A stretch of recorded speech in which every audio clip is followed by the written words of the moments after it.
ازيكم طلاب حبايبي في كل حته في مصر، عاملين ايه؟ يا رب دايما بخير. طالب تاني اعدادي الجميل، عايز اقول لحضرتك ان ده الامتحان بتاع شهر ابريل. ما تقوليش ازاي، اسمع اللي بقولك عليه.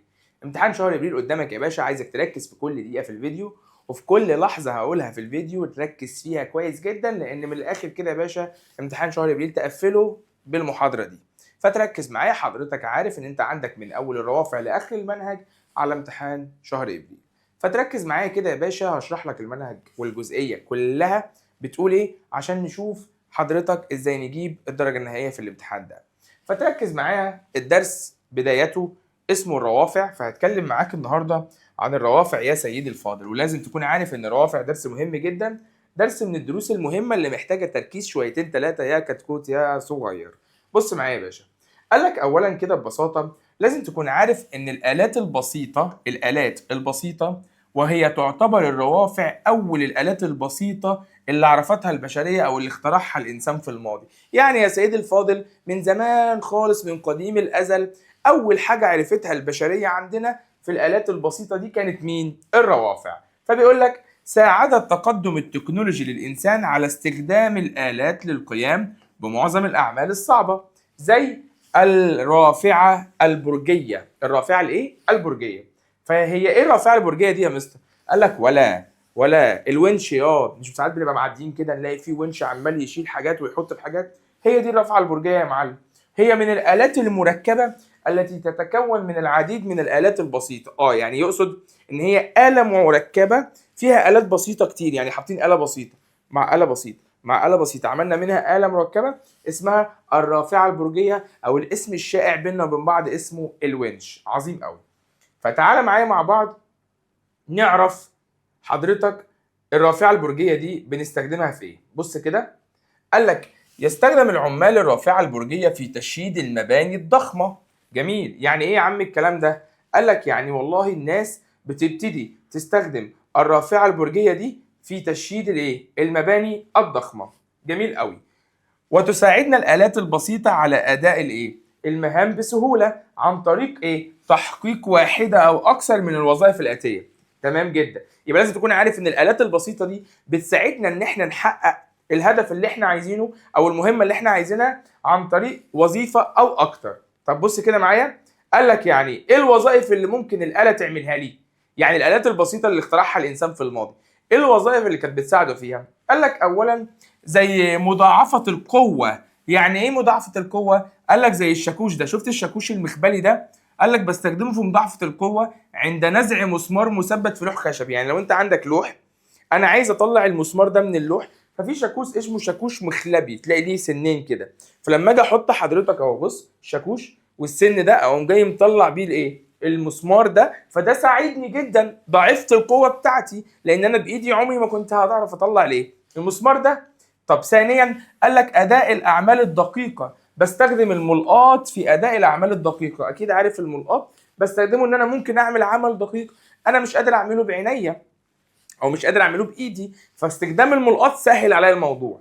طب ثالثا قال لك تجنب المخاطر، يستخدم ملقاط الشواء اللي هو ماسك الفحم لتجنب مخاطر الاحتراق. لما يكون عندي فحم مثلا وانا وانت كده قد وبابا وماما والعيله الجميله جايبين شويه فراخ نشويهم على الفحم، ايه اللي بيحصل؟ شويه الفراخ دول بنحطهم، بس ما ينفعش ان احنا نقلب بايدينا، فبنجيب حاجه اسمها زي ماشه كده، مساكه، نمسك بيها الايه؟ الفراخ دي نقلبها يمين ونقلبها شمال. فده معناه ايه؟ معناه ان انا سهلت على نفسي ان انا اجنب المخاطر من الاحتراق، ما اتحرقش، لان لو عملت الكلام ده بايدي هتحرق طبعا. جميل جدا. ثالثا قال لك مضاعفه القوه او زياده السرعه، وده بيستخدم قال لك زي مين؟ العجله والمحور في مضاعفه القوه او زياده الايه؟ السرعه. ان انا يا اولاد بقدر كمان اضاعف قوتي او ازود سرعتي بالاستخدام ايه؟ زي العجله دي كده اهو، بضاعف سرعتي. حلو. وفي نفس الوقت بعمل ايه؟ بضاعف القوه بتاعتي. طب وبعدين قال لك كمان بستخدمها في توفير الجهد يا ولد، حيث يستخدم المستوى المائل في توفير الايه؟ الجهد. ان انا لو عندي حاجه مايله فانا ممكن اوفر الجهد. لو انا مثلا ماشي بآلة، فالآلة دي لو انا ماشي الطريق عامل كده، ده صعب قوي في المشيان، عكس لو كان الطريق عامل كده صح، هتلاقي الحاجه مالها نازله بتجري. فالمستوى المائل ماله بينقل الحركه وبيغير لي مين؟ قال لي بيوفر لي الجهد. طب نقل الحركه وتغيير السرعه، قال لك تستخدم التروس والسيور في نقل الحركه وتغيير السرعه فين؟ في السيارات والدراجات. طب كمان بقدر اغير اتجاه القوه لمين؟ المؤثره، اني بستخدم البقره في تغيير اتجاه القوه عند رفع او خفض مين؟ الاثقال. زي مين؟ قال لك مثل الاسفين في تغيير اتجاه القوه المؤثره. بص كده، لما اجي اعمل ايه؟ ارفع الاثقال اهوت، اجي احط هنا حاجه ابتدي ارفع الثقل ده كده، يبقى ده نزل، ده رفع معايا اهو، يبقى ده خلاني اغير اتجاه القوه المؤثره. انا باثر في اتجاه في حين ان النتيجه اللي انا عايزها بتطلع لي من اتجاه تاني خالص، يبقى بغير ايه؟ في القوه مين؟ المؤثره. جميل قوي الكلام ده. طيب نركز مع بعض، وبناء عليه بدأنا نعرف حاجة يا ولاد اسمها الروافع. فلما نيجي نعرف مع بعض ما هي الروافع، قال لك الروافع تختلف في الشكل والحجم ولكنها تشترك في عدة خصائص. يبقى لازم تكون عارف ان الروافع بتختلف معاك في شكلها وحجمها، ولكن بتتفق مع بعض وتشترك في عدة خصائص. كم خاصية يا عم؟ قال لك خد عندك 4 خصائص. اولا انها بتتكون من ساق متينه مستقيمه او منحنيه. تمام، يعني لازم تكون عارف ان اي رفعه عندنا بيكون ليها ساق متينه، ممكن تكون مستقيمه وممكن تكون منحنيه. ثانيا لازم تكون عارف ان في جهد اي، اللي هو اي ده مين؟ الجهد، والجهد ده لازم تكون عارف ان هي قوه مهمه. حلو، يؤثر بها الشخص على الرفعه لتحريك الجسم. ما هو مش ممكن تكون الرفعه قدامي بتتحرك لوحدها، ده لازم اكون انا موجود، عندي قوه اثر بيها على الرفعه دي وابتدي مالي اتحرك او ابتدي اشتغل عليها. فبناء عليها لازم يكون عندي انسان او شخص ياثر على مين؟ على الرفعه عشان تحرك له الجسم. ثانيا لازم يكون حضرتك اول حاجه قلنا في ساق متينه، في قوه، لازم يكون في مقاومه اللي هو الثقل اللي بنرمز له بالرمز ال، ودي بتتولد من الجسم المراد تحريكه. ما طبيعي انا عايز اثر على حد، فطبيعي لازم الاقي ايه؟ مقاومه. زي بالظبط لما اجي اقول لك يا طالب يا حزين اقعد ذاكر، فلازم الاقي منك مقاومه. يوه وانا كل شويه قاعد اذاكر، يبقى انا كان في قوه بتاثر عليك. اديتني انت مقاومه بكلمه يوم وانا اقعد اذاكر، يبقى انت كده اثرت عليا بالمقاومه. وغالبا بتكون اهو من المواد تحريكه، انا عايزك تذاكر، فالمقاومه هتيجي مني انا؟ طبعا هتيجي منك انت، لان انت اللي متضايق، انت اللي مش مبسوط وانا بقول لك ذاكر. وغالبا تكون المقاومه ثقلا يتحرك بتاثير مين يا عم؟ القوه. رابعا قال لك وجود نقطه ارتكاز اللي هي محور الدوران، برمز له بالرمز اف، ودي نقطه ثابته تركيز عليها الرافع او تتركز عليها مين؟ الرافعه. يعني لازم تكون عارف ان في لازم نقطه ارتكاز تتثبت عليها الرفعه بتاعت حضرتك عشان تكون هي اللي هتتحرك او هي اللي هتساعدك ان هي الحاجه بتاعت اللي انا عايز احركها دي تتحرك معايا بتاثير الرفعه. يبقى لما اجي اقول لك ما هي الرفعه، تقول لي ساق متينه تتحرك حول نقطه ثابته تسمى نقطه الارتكاز وتؤثر عليها قوه ومقاومه. ركز، يبقى ما هي الرفعه؟ اهو التعريف ده باذن واحد احد امتحان ابريل عندك، امتحان ابريل السؤال ده هتلاقيه عندك في الامتحان اهوت. ما المقصود بالرفعه؟ ما المقصود بالرفعه؟ يبقى طالب تاني اعداد الجميل سؤال في الامتحان اهوت يا باشا، اضمنه لك بنسبه 99%. ما هي الرافعه؟ ساق متينه تتحرك حول نقطه ثابته تسمى نقطه الارتكاز وتؤثر عليها قوه ومقاومه. طب ما المقصود بنقطه الارتكاز؟ اقول له هي نقطه ثابته ترتكز عليها ساق متينه اللي هي مين يا معلم؟ الرافعه. برافو عليك يا دكتور، صلى على يشفع فيك وركز في الحته اللي جايه دي. طيب ركز كده معايا، هي ايه فين نقطه الارتكاز؟ لو قلت لك الانسان الحنبلاوي دي، ده كده مين؟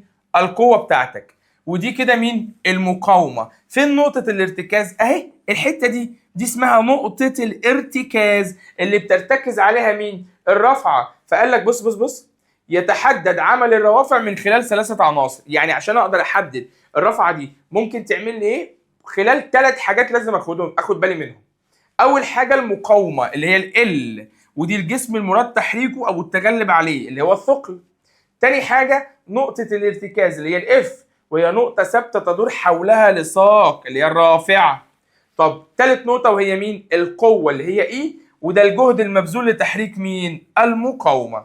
يبقى انا اهوت عندي 3 حاجات تاخد بالك منهم بيأثروا فين؟ في عمل الروافع. مقاومه ال، نقطه ارتكاز اف، قوة E. مقاومة L، نقطة ارتكاز F، قوة E. مقاومة L، نقطة ارتكاز F، قوة E. حلو قوي.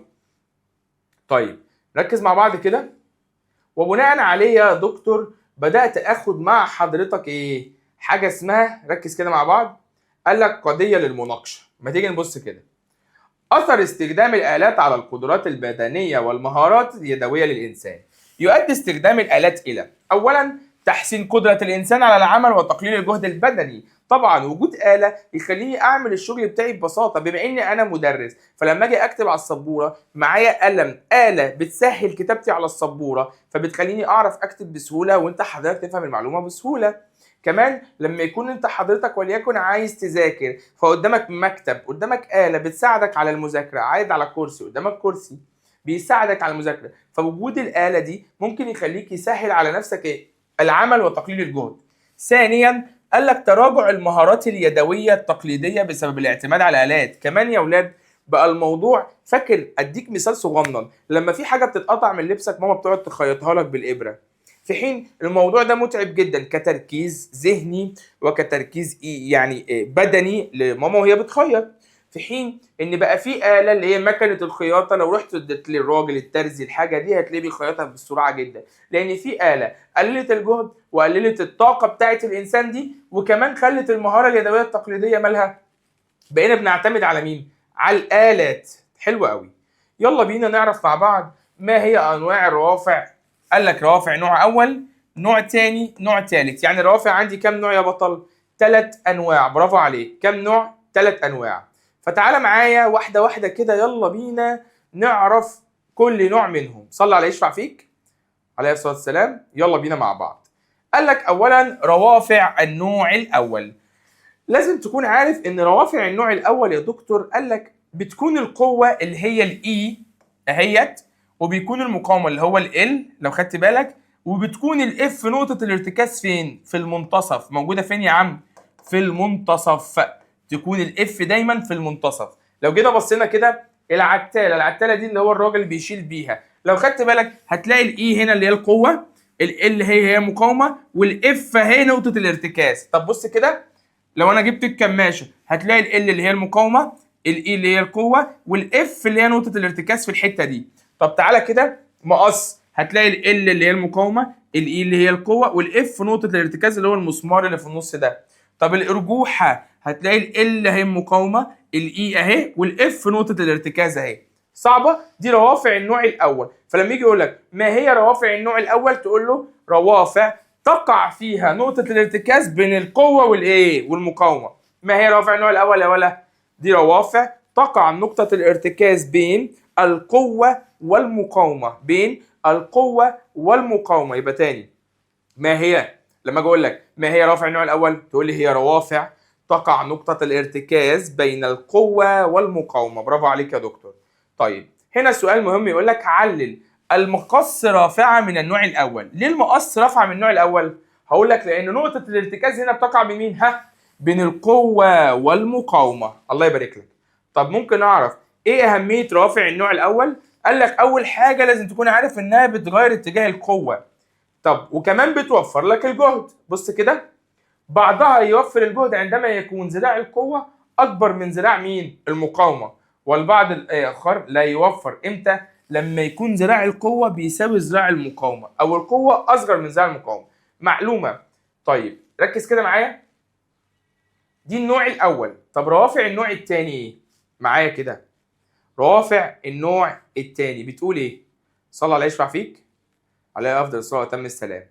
روافع النوع الثاني هي روافع تقع فيها نقطة تأثير المقاومة بين الارتكاز ونقطة تأثير مين؟ القوة. بين الارتكاز ونقطة تأثير مين؟ القوة. خدت بالك؟ بص كده، اي اهي القوة، طب ال المقاومة، الاف اهي. لو خدت بالك مين اللي واقع بقى كده في النص؟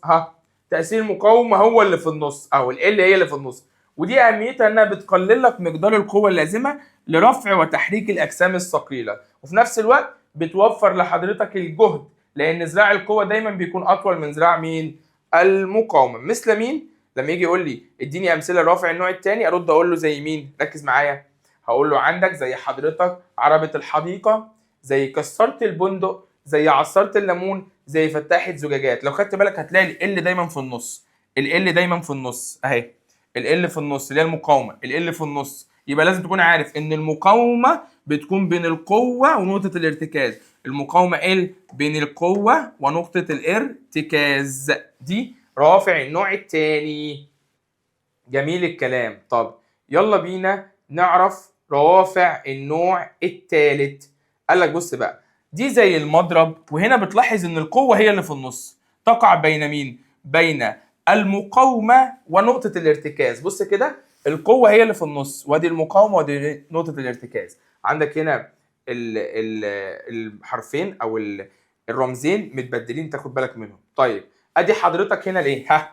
القوه بين نقطة الارتكاز والمقاومة. القوة بين الارتكاز والمقاومة، مكنسة يدوية، ماسك الفحم. فما هي روافع النوع الثالث؟ تقول له ايه؟ روافع تقع فيها نقطة تأثير القوة بين نقطة الارتكاز وتأثير المقاومة. يبقى لو خدت بالك هتلاقي ان الثلاث انواع الروافع مختلفين عن بعض. رفعة تلاقي مرة نقطة الارتكاز في النص، قوة يمين، مقاومة شمال، يعني على الناحيتين. مرة تانية تلاقي ايه؟ المقاومة هي اللي في النص. مرة ثالثة تلاقي ايه؟ القوة هي اللي في النص بينهم الاثنين. وبالتالي قال لك أهمية النوع الثالث إنها مالها؟ بتوفر لي في أداء الأعمال الدقيقة وتجنب المخاطر. جميل جدا. وكمان بتوفر لحضرتك الجهد. قال لك لا توفر الجهد دائما، لأن ساعات ذراع القوة بيكون أصغر من مين؟ من المقاومة. فعشان كده رافع النوع الثالث مش على طول بتوفر لي الجهد، مش كتير قوي يعني. جميل قوي. عظيم الكلام، عظيم الكلام. وبناء عليه تعالى نعرف مع بعض يلا الجزئية اللي جاية دي، وهي التكامل. قال لك مع علوم الحياة. ركز كده مع بعض. قال لك انت تعرف ان العظام المكونة للجهاز الهيكلي عبارة عن روافع؟ يعني انت تعرف ان العظام اللي ربنا خلقها لنا دي فيها روافع؟ ازاي يا عم؟ قال لك تعالى اقول لك. تعرف ان المفاصل اللي بتتحرك حولها العظام تمثل نقطة ارتكاز اللي هي اف؟ طب تعرف ان قوة وانقباض العضلات تمثل قوة E؟ طب تعرف ان القوة المراد التغلب عليها تمثل مقاومة L؟ يعني من امثلة الروافع في جسم الانسان، تعالى ناخد مع بعض كده. قال لك الرأس، دماغ حضرتك، الجمجمة، القلقاسة اللي محطوطة فوق دي، القلقاسة دي تعرف انها رافعة؟ ازاي؟ قال لك دي رافعة من النوع الاول. قالش ازاي يا مستر رافعة من النوع الاول؟ قال لك تعالى بص، نقطة الارتكاز هي نقطة التقاء الجمجمة مع العمود الفقري. بص كده، ادي الجمجمة بتاعت حضرتك كلها اهي، وادي العمود الفقري اهي. الحتة دي اسمها ايه؟ نقطة الارتكاز. نقطة الارتكاز. طب دي اسمها ايه؟ المقاومة. طب دي اسمها ايه؟ القوة. يبقى تاني تعرف ان الرأس من النوع الاول لان نقطة الارتكاز موجودة فين؟ بين المقاومة وبين القوة. المقاومة اللي هي سكر الرأس الذي يستلزم إمالته للأمام. سكر الرأس، المقاومة، الحتة دي وأنا نازل لقدام كده. جميل. طب القوة اللي هي عضلات العنق. عضلات العنق اللي هي تجذب الرأس لأسفل حتى يعتدل، اللي هي العضلة اللي بتخلي أنزل رأسي كده، أرفع رأسي كده. فالحتة دي كده اسمها مين؟ قال لي القوة. ودي اسمها مين؟ المقاومة. يبقى نقطة الارتكاز فين؟ قال لي الحتة دي. لو تاخد بالك الحتة دي بالظبط هي نقطة الايه؟ الارتكاز. طب تاني حاجة قال لك هي مين؟ قال لك القدم عند الوقوف على أطراف الأصابع. تعتبر القدم عند الوقوف على أطراف الأصابع مالها؟ رفعة من النوع الثاني. ليه؟ قال لك حيث تكون نقطة الارتكاز أطراف الأصابع. بص كده، نقطة الارتكاز اللي هي أطراف صوابعي، ودي القوة اللي هي الحتة دي اللي هي بنقول عليها العرقوب بقى، ودي اسمها المقاومة، ودي اسمها الإيه؟ المقاومة. يبقى دي رفعة من النوع الثاني. طب تعال نشوف رفعة من النوع الثالث. قال لك العضد اللي هو الدراع، يعني نقطة الارتكاز اللي هو مفصل المرفق اللي هو الكوع. بص كده الحتة ده اهي، دي كده اسمها نقطة الارتكاز. طب المقاومة فين؟ قال لي الشيء المحمول على الكف لما اكون شايل القلم ده اهو. يبقى دي مين؟ مقاومة. يبقى دي نقطة ارتكاز. دي مين؟ مقاومة. طب القوة اللي هي العضلة ذات الرأسين اللي هي عضلة العضد اللي هي موجودة فين حضرتك بقى؟ اللي هي دي الحتة دي كده دي. يبقى دي بص، نقطة الارتكاز هنا مين؟ اهو قوة. هنا مين؟ مقاومة. يبقى مقاومة، قوة، نقطة ارتكاز، نقطة ارتكاز، قوة، مقاومة. دي برفع من النوع الكام؟ التالت.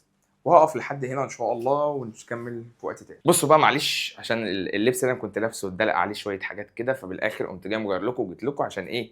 نكمل المفرمه اللي عندنا يا ولاد. طبعا انا كنت وقفت عند قانون الروافع. صلى على النبي بقى كده وركز معايا الله يرضى عليك. قانون الروافع عندي قال لي ان احنا بنوصف المسافه، ركز مع بعض كده الله يرضى عليك. قال لي نقدر نوصف المسافه بين الثقل الممثل للمقاومه ونقطه الارتكاز بذراع المقاومه، بينما توصف المسافه بين القوه المؤثره ونقطه الارتكاز بذراع مين؟ القوه. عظيم قوي. طيب تعالى نعرف مع بعض كده ما هو ذراع القوه ده يا نجم. ركز كده معايا. قال لك ذراع القوه هو المسافه بين القوه ونقطه الارتكاز. تاني كده اهو، بص كده، ادي عندي القوه وادي عندي نقطه الارتكاز اهو، ده كده يا نجم اسمه ايه؟ ذراع القوه. يبقى لما اجي اقول لك ما هو ذراع القوه تقول لي ايه؟ المسافه بين القوه ونقطه الارتكاز. طب لما اقول لك ما هو ذراع المقاومه تقول لي ايه؟ المسافه بين المقاومه ونقطه الارتكاز. فين المقاومه؟ اهي. فين نقطه الارتكاز؟ اهي. يبقى المسافه دي اسمها ايه؟ ذراع المقاومه. يبقى بالراحه تاني معايا، ها، لما اجي اقول لك ما هو ذراع القوه؟ المسافه بين القوه ونقطه الارتكاز. طب ما هو ذراع المقاومه؟ المسافه بين المقاومه ونقطه الارتكاز. جميل الكلام. طبعا هنا الراجل بيقول لك ركز ان تكون الرفعه في حاله اتزان عندما يكون عزم القوه بيساوي عزم المقاومه. جميل، جميل جدا. ويقاس كل من المقاومه او القوه والمقاومه بوحده اسمها وحده النيوتن. ودي قال لك كمان يقاس كل من طول ذراع القوه وطول ذراع المقاومه بوحده اسمها المتر او السنتيمتر. وبالتالي يا اولاد قال لك لحساب وزن الجسم نستخدم العلاقه اللي هي وزن الجسم اللي هو الدبليو بيساوي الكتله اللي هي الام في عجله الجاذبيه اللي هي الجي. يبقى لما اجي اقول لك احسب وزن الجسم ازاي؟ ها، هتقول لي ايه؟ دبليو بيساوي ام في جي. دبليو بيساوي ام في جي. دبليو بيساوي ام في جي. تاني، دبليو بيساوي ام في جي. جميل قوي. طيب قال لي ما تيجي نعرف مع بعض ايه هي الفائده الآلية للروافع. بص يا سيدي، كل ما كان ذراع القوه اطول من ذراع المقاومه كانت القوه اللازمه وبالتالي هتوفر معاك الجهد. طيب ركز كده معايا. القوانين اهي يا دكتور اللي لازم تاخد بالك منها. قانون الروافع، ركز كده معايا. قال لك القوانين دي مهمه جدا ولازم تاخد بالك منها يا عسول. بيقول لحضرتك عندك ما هو قانون الروافع. اولا قال لك القوه في ذراعها بتساوي مين؟ المقاومه في ذراعها. يبقى القانون الاول ده تاخد بالك منه. القوه في ذراعها بتساوي مين؟ المقاومه في ذراعها. طب تاخد بالك ان عزم القوه بيساوي القوه في ذراعها. تاخد بالك ان عزم المقاومه بيساوي المقاومه في ذراعها. جميل. طب قانون الفايده الآلية، بص كده. الفايده الآلية للرفعه هي مقدار المقاومه على مقدار القوه. بالله عليك القوانين دي تحفظها كويس جدا عشان مهمه جدا جدا جدا. طيب بعد كده قال لك الفايده الآلية للرفع هنا بتساوي طول ذراع القوه على طول ذراع المقاومه. بعد كده قال لك القوه بتساوي المقاومه في ذراعها على ذراع القوه. طب بعد كده المقاومه تاني القوه في ذراعها على ذراع المقاومه. طب ذراع القوه المقاومه في ذراعها على القوه. كل دي القوانين اللي بتحلم بيها. ذراع المقاومه القوه في ذراعها على المقاومه. بص يا باشا، كل اللي بتحلم بيه انا حققته لك في القوانين دي قدام عينيك عشان تلم بيها درس الروافع. طيب تعالى بقى يلا بينا ندخل في الدرس الثاني او في الوحده الجديده اللي هي الانقسام الخلوي عشان نكمل مراجعتنا بامر الله. فالراجل هنا بيقول لك ركز كده معايا. الانقسام الخلوي. الانقسام الخلوي بدايه كده بيقول لك انت عندك حاجه اسمها الخلايا الحيه. بدايه ما هي الخليه؟ ما هي الخليه يا دكتور؟ قال لي هي وحده البناء والوظيفه في الكائنات الحيه. لازم تكون عارف ان الخليه دي وحده البناء والوظيفه فين؟ في الكائنات الحيه يا دكتور. وبناء عليه هنقسم الخلايا في الكائنات الحيه لنوعين. قال لي اولا خلايا جسديه، ثانيا خلايا تناسليه. يبقى تاني خلايا جسديه، ثانيا خلايا تناسليه. وبناء عليه بدات اعرف ما هي الخلايا الجسديه. قال لك هي جميع خلايا الجسم الكائن الحي ما عدا الخلايا التناسليه. ركز يا ولا، اي خليه في جسمك هي خليه جسديه ما عدا الخلايا التناسليه. شويه كده وهنعرف مع بعض ايه هي الخلايا التناسليه دي. فيجي الراجل يقول لك طيب تعالى يا باشا نكمل كده الجزئيه دي. بتقول ايه؟ بتقول لحضرتك ركز بالله عليك في الحته اللي جايه دي. من امثله الخلايا الجسديه ايه؟ هبتدي اقول لحضرتك من امثله الخلايا الجسديه في النباتات مثل الخلايا البارنشيمية والكولانشيمية. أما في الحيوان والإنسان قال لك مثل خلايا الأمعاء وعضلات القلب. أهو خلايا الأمعاء أهي، ودي طبعا عضلات إيه؟ قلبك يا ولدي، قلبك. طبعا حضرتك عارف القلب أهو، دم دم دم دم، عارف أنت القلب؟ ها عارفه أكيد. نمس أنت، ماشي. توجد الخلايا البرنشيمية والكولانشيمية فين يا عم؟ قال لك في ساق وأوراق النباتات. يبقى الخلايا البرنشيمية والكولانشيمية موجودة فين؟ في ساق وأوراق النباتات. تاخد تركاية مني حلوة قوي. تحتوي كل خلية جسدية على العدد الكامل من الكروموسومات في صورة أزواج متماثلة، عشان كده بنرمز لها بالرمز 2N. ركز كده ان كل خلية جسدية في جسمنا فيها عدد كامل من الكروموسومات. يعني مثلا حضرتك احنا نوع انسان، فعندنا في كل خلية في جسمنا في حوالي 46 كروموسوم. ال 46 كروموسوم دول يا اولاد اسمهم العدد الكامل من الكروموسومات، وبناء عليه انا ممكن ارمز لهم بالرمز 2N، وبسميه كده العدد الثنائي. العدد الايه يا اولاد؟ الثنائي. جميل. وبالتالي تعالى نعرف يلا ما هي الخلايا التناسلية. قال لي هي خلايا متخصصة لإنتاج الخلايا الجنسية. الخلايا الجنسية دي اللي احنا ممكن نقول عليها اسم الأمشاج.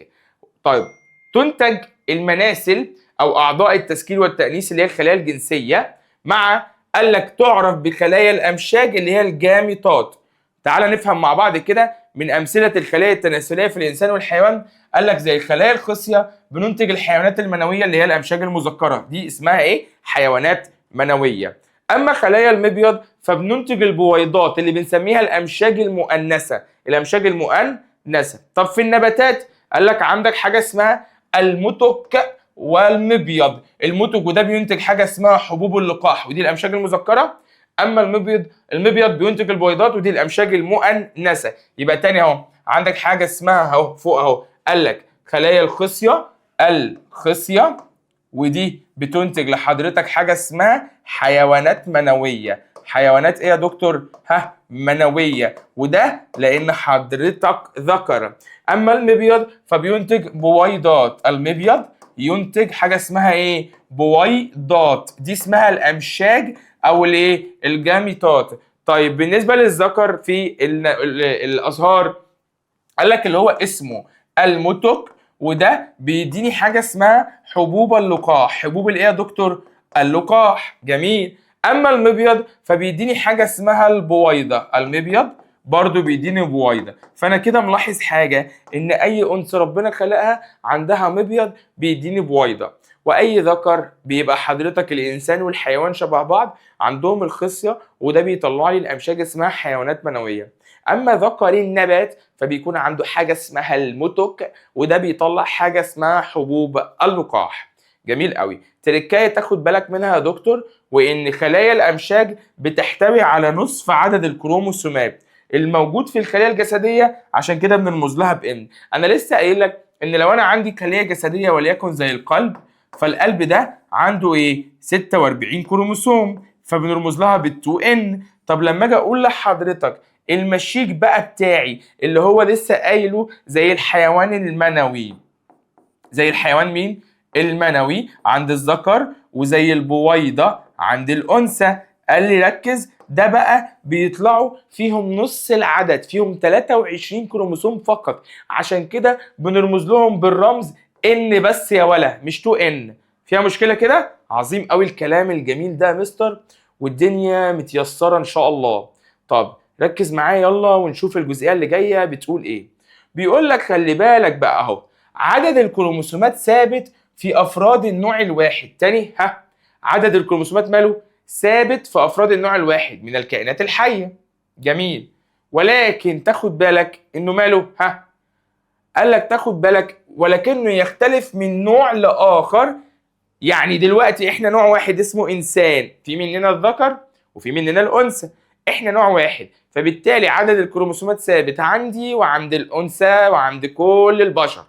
ولكن لما بنيجي نروح لكائن تاني وليكن احنا انسان، فروحنا لاي نوع من الحيوانات، تلاقي العدد مختلف تماما عن الايه؟ عن العدد اللي عندنا. بيقول لك اذا تساوى عدد الكروموسومات في الخلايا الجسديه للكائنات الحيه، المختلفة، فهذا لا يعني تشابها وراثيا. فمثلا حيوان زي حيوان الشمبانزي ونبات البطاطس، قال لك كل خلية منهم بتحتوي على 48 كروموسوم. يعني كم زوج؟ 24 زوج من الكروموسومات.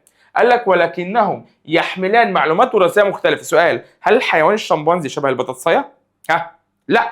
مع العلم ان عدد الكروموسومات ثابت في الاثنين، بس ده مش معناه ان هم في بينهم تشابه وراثي، لانك لو جيت بس قارنت بينهم، حيوان الشمبانزي والبطاطسايه شبه بعض؟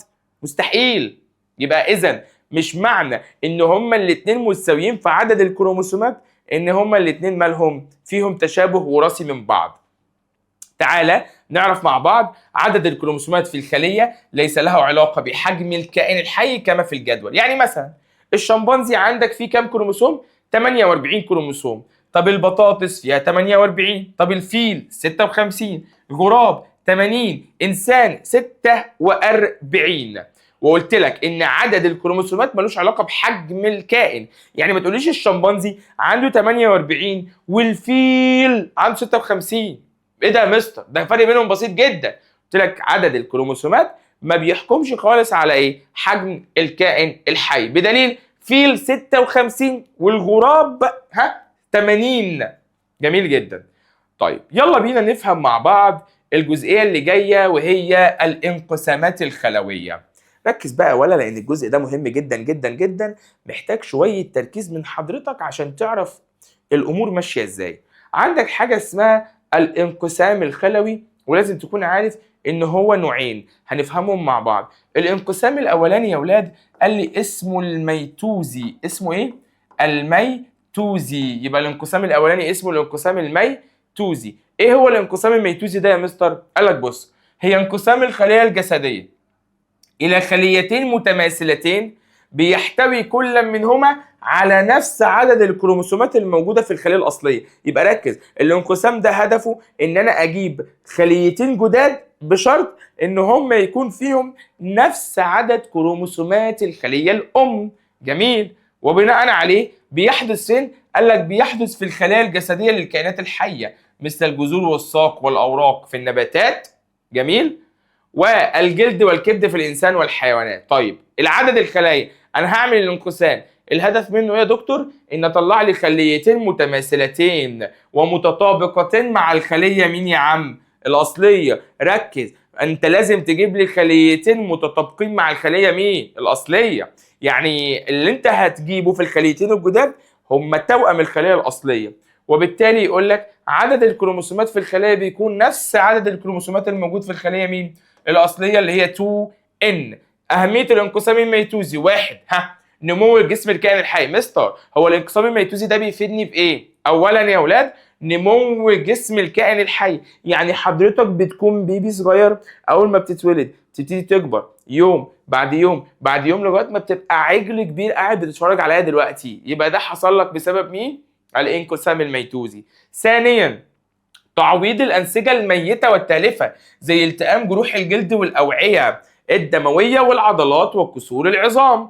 ثالثا، إتمام عملية التكاثر اللاجنسي في بعض الكائنات الحية. يا ولا بعد الشر لما بيحصل لي كسر في عظمة، مستر هو ازاي بروح للدكتور يقول لي جبس، وبقعد شويه كده بلاقي نفسي بقيت كويس الحمد لله، شهر وانا متجبس اقوم زي الفل. اللي حصل يا ولا ان الانقسام الميتوزي هو اللي خلى حضرتك تبتدي العظمه تلتئم وتبتدي ترجع زي ما كانت. يبقى اول حاجه بيساعد على نمو الكائن الحي. ثانيا، تعويض الخلايا التالفه كالتئام الجروح وكسور العظام. لما اجي امسكك كده في يوم واقوم جاي مديك تعويره في وشك، وبعدين كام يوم مش كتير تلاقي حضرتك الجرح ده بدأ يخف شويه. وده معناه ايه يا مستر؟ وده معناه يا قلبي ان الجرح ده عن طريق الانقسام الميتوزي بدأ يلم حضرتك التعويره اللي انت كنت متعورها. جميل جدا جدا جدا. وبناء عليه تعالى يلا نكمل ونشوف الجزئيه اللي جايه بتقول لك ايه. بيقول لك ايه؟ علل. يسمى الانقسام الميتوزي بالانقسام المتساوي. ليه يا ولا؟ هقوله لانه بيتضمن توزيع نسخه كامله ومتطابقه تماما من المعلومات مين؟ الوراثيه للخليه الاصليه على الخليتين الجديدتين. اقسم لك بالله لو مركز معايا يا باشا امتحانك في ايديك، اقسم بالله لو انت مركز الامتحان بقى معاك. طيب ازاي اقدر احسب عدد الخلايا الناتجه عن الانقسام الميتوزي؟ قال لي بص، ال N اللي هي الناتجه 2N دي حيث بمعنى عدد الانقسامات الميتوزيه الحادثه. يعني بمعنى لو انا قلت لك حصل 4 انقسامات فهقول له 2 اس 4 دي اقدر اقول لك عدد الخلايا اللي هتيجي. طيب تعال نتكلم عن حاجه اسمها الورم السرطاني، والورم السرطاني بيكون ناتج عن ايه؟ انقسام ميتوزي غير طبيعي. في انقسامات ميتوزيه كتير يا اولاد غير طبيعيه.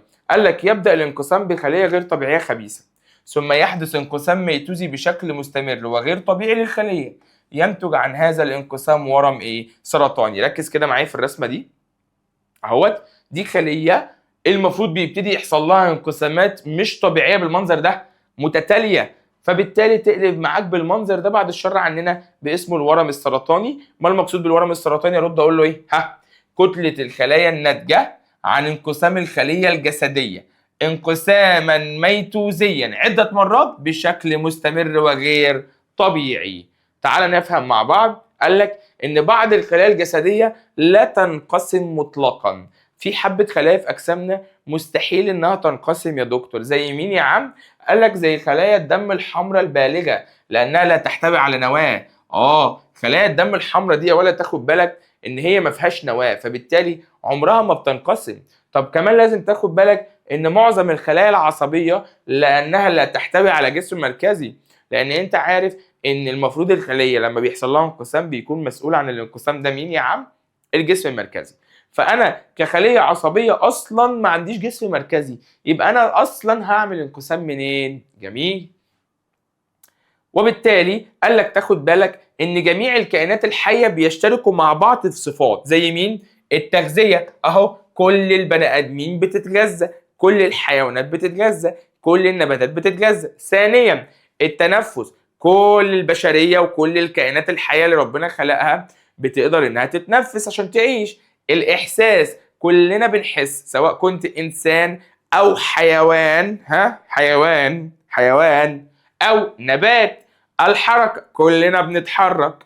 التكاثر، بيحصل لنا كتير عمليه تكاثر. فبمناسبه التكاثر تعال نفهم مع بعض ما هي عمليه التكاثر. جه الراجل قال لك ركز، هي عمليه حيويه يقوم فيها الكائن الحي بانتاج افراد جديده من نفس نوعه مما يتضمن استمراره صح وحمايته من الانقراض. ده يضمن لي ان انت هتفضل مستمر وعايش سنين كتيره جدا وبحمي نفسي من الانقراض.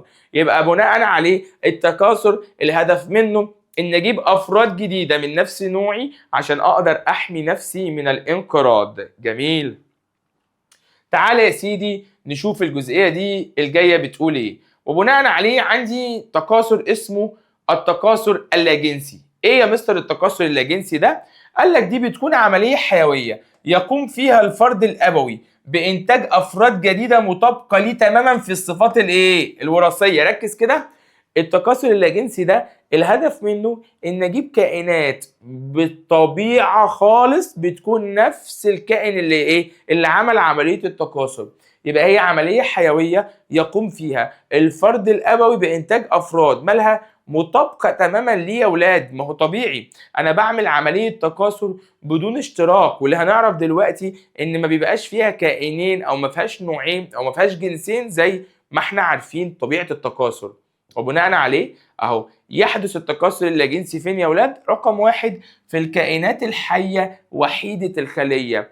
بيحدث في كائنات بتبقى وحيده الخليه عندها خليه واحده، مش شرط، ده انت ممكن كمان في بعض الكائنات عديده الخلايا. يعني مش بس كائنات وحيده الخليه، لا هو ممكن يحدث كمان في كائنات عديده الخلايا، ولكن لازم نكون عارفينها مش اي كائن عديد خلايا. طب خصائص التكاثر اللاجنسي ايه يا اولاد؟ ركز كده في الحاجات الحلوه دي. قال لك لازم تكون عارف انه بيتم عن طريق كائن حي واحد يسمى بالفرد الابوي. يعني يا اولاد اللي بيقوم بالعمليه دي ده كائن واحد اسمه الفرد الابوي. ما تقوليش اسمه ذكر ولا انثى، لا هو ولا ذكر هو ولا انثى، هو اسمه الفرد الابوي. يبقى لا ذكر ولا انثى، اسمه يا دكتور الفرد الابوي. جميل. طب مستر هو التكاثر ده بيعتمد في ايه؟ قال لك بيعتمد في حدوثه على الانقسام الميتوزي، وده اللي بيضمن تكوين نسخة طبق الأصل من الفرد الأبوي. ما هو معنى إن التكاثر ده اتعمل عن طريق الانقسام الميتوزي، ده يضمن لحضرتك إن الكائن اللي هيجي هيكون مطابق تماما للفرد الأبوي، مفيش هيجيب منين صفات تانية. ما هو اللي قايم بالعملية كائن واحد، فبالتالي هيجيب منين صفات مختلفة؟ عمره ما هيجيب صفات مختلفة. جميل جدا. طيب اهو زي ما انت شايف الفرد الابوي اهو يا مستر، الفرد الابوي اهو بيحدث عمليه انقسام زي ما انت شايف كده، يبتدي يطلع لك افراد جديده اهو. يعتبر التكاثر الخضري في النباتات احدى صور التكاثر اللاجنسي، مثل التكاثر الخضري في نبات البطاطس. فما هو التكاثر الخضري يا اولاد؟ هنقول ايه؟ هو تكاثر لاجنسي يتم بواسطه اجزاء النباتات المختلفه دون الحاجه الى ايه؟ بذور. يبقى لازم تكون عارف ان التكاثر الخضري ده هو بيتم عن طريق اي جزء من النبات، بس مش محتاج بذرة. يعني احنا عارفين ان اي تكاثر في الدنيا بتاع النباتات بنروح نجيب بذرة نزرعها نسقيها نهتم بيها كده انا طلعت زرعة. ولكن في التكاثر الخضري ده انت ممكن تعمل تكاثر من اي جزء في النباتات بس مش محتاج بذرة، عادي خالص. طب جميل. يوضح الشكل التالي خطوات التكاثر الخضري في نبات البطاطس. بص كده يا معلم اهو. اول حاجه اديني جبت يا مستر ما عنديش زرعه، فجبت البطاطسايه نفسها زرعتها اهوت. ثانيا بدات البطاطسايه دي ترمي جذور اهيت جوه التربه. ثالثا بدا حضرتك يطلع ساق، ومع اهتمامي بالميه الساق بتاعتي بتكبر اكتر. مع اهتمامي بالزرع كله بدات الزرعه تكبر وتبتدي تمتد جذور البطاطس فين؟ في التربه. فيجي يقول لك اهو انبات قطعه الدرنه عند وضع قطعه الدرنه التي تحتوي على ايه؟ برعم واحد. برعم ايه؟ واحد. ده على الاقل في ظروف مناسبه من الماء والهواء ودرجه مين؟ الحراره. جميل قوي. طيب نركز مع بعض في الجزئيه اللي جايه. قال لك ثانيا بيتنشط البرعم وينمو، فينشط البرعم لتكوين ساق ايه؟ صغيره تنمو لاعلى، حامله معها الاوراق مين يا ولاد؟ الناميه. في نفس الوقت اللي بتبدا فيه مين؟ خلايا اخرى في البرعم في تكوين جذور ايه؟ اوليه تمتد في التربه. جميل. ثالثا التغذيه من المخزون، بمعنى ايه؟ ان الدرنه بتعمل كمخزن للطاقه. درنه البطاطس اللي انا حطيتها دي هتعمل مخزن للطاقه لامداد الساق والجذور بالغذاء الايه؟ اللازم. جميل. رابع حاجه لازم تاخد بالك منها هي نبته جديده مكتمله مع تطور الجذور لامتصاص الماء والاملاح الايه؟